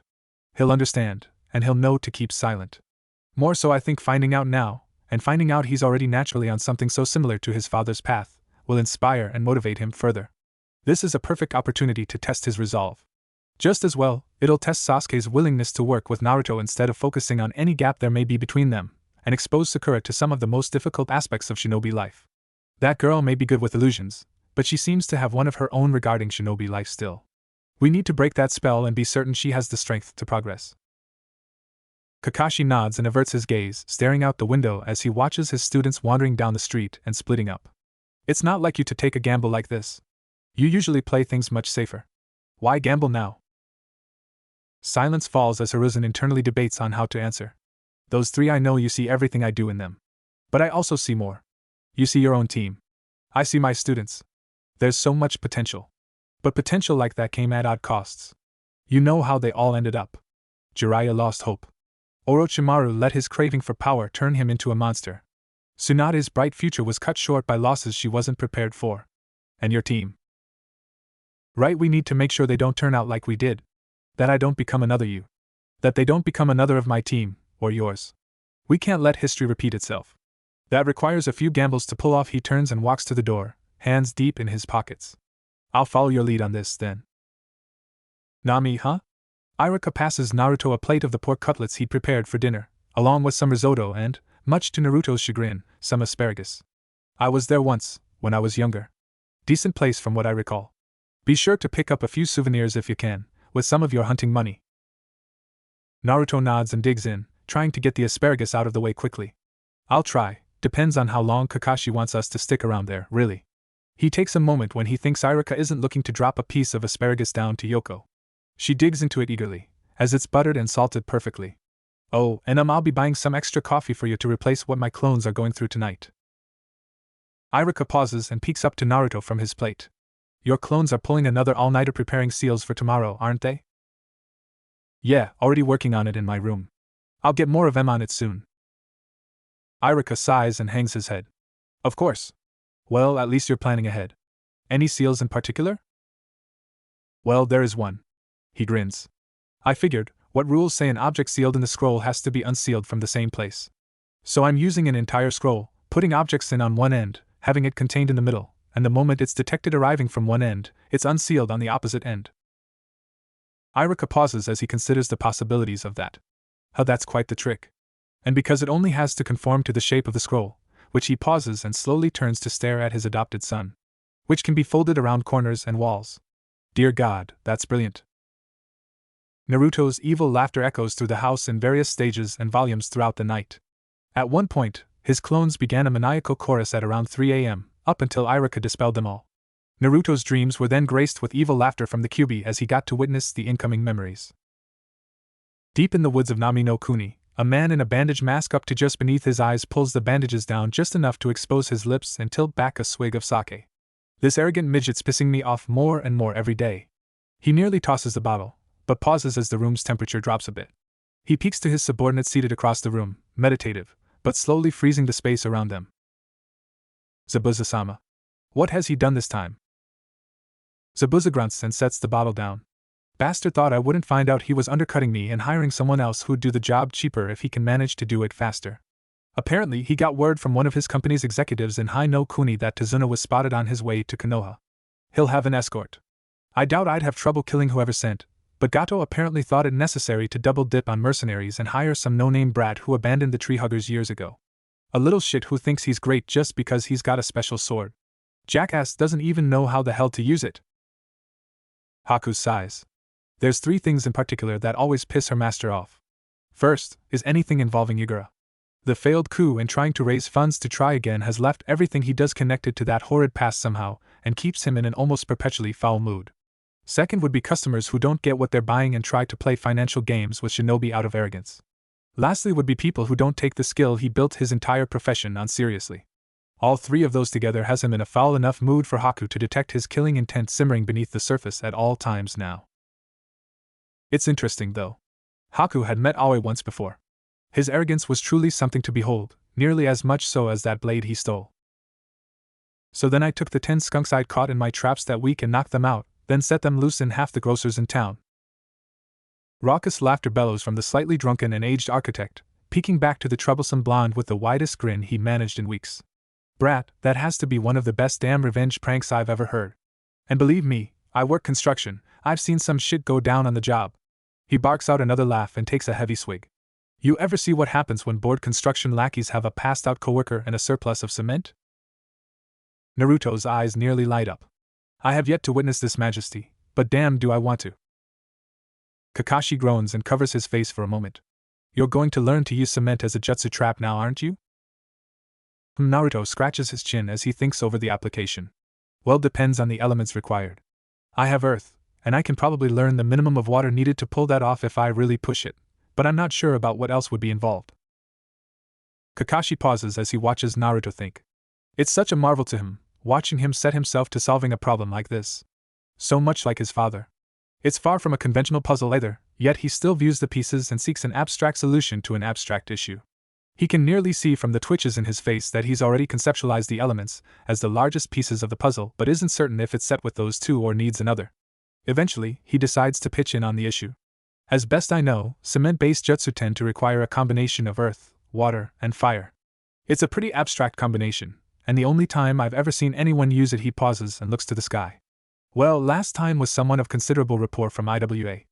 I believe he was the Tsuchikage's son, Kitsuchi. Naruto whistles. Damn. Well, I'll have to settle for making a seal with that function.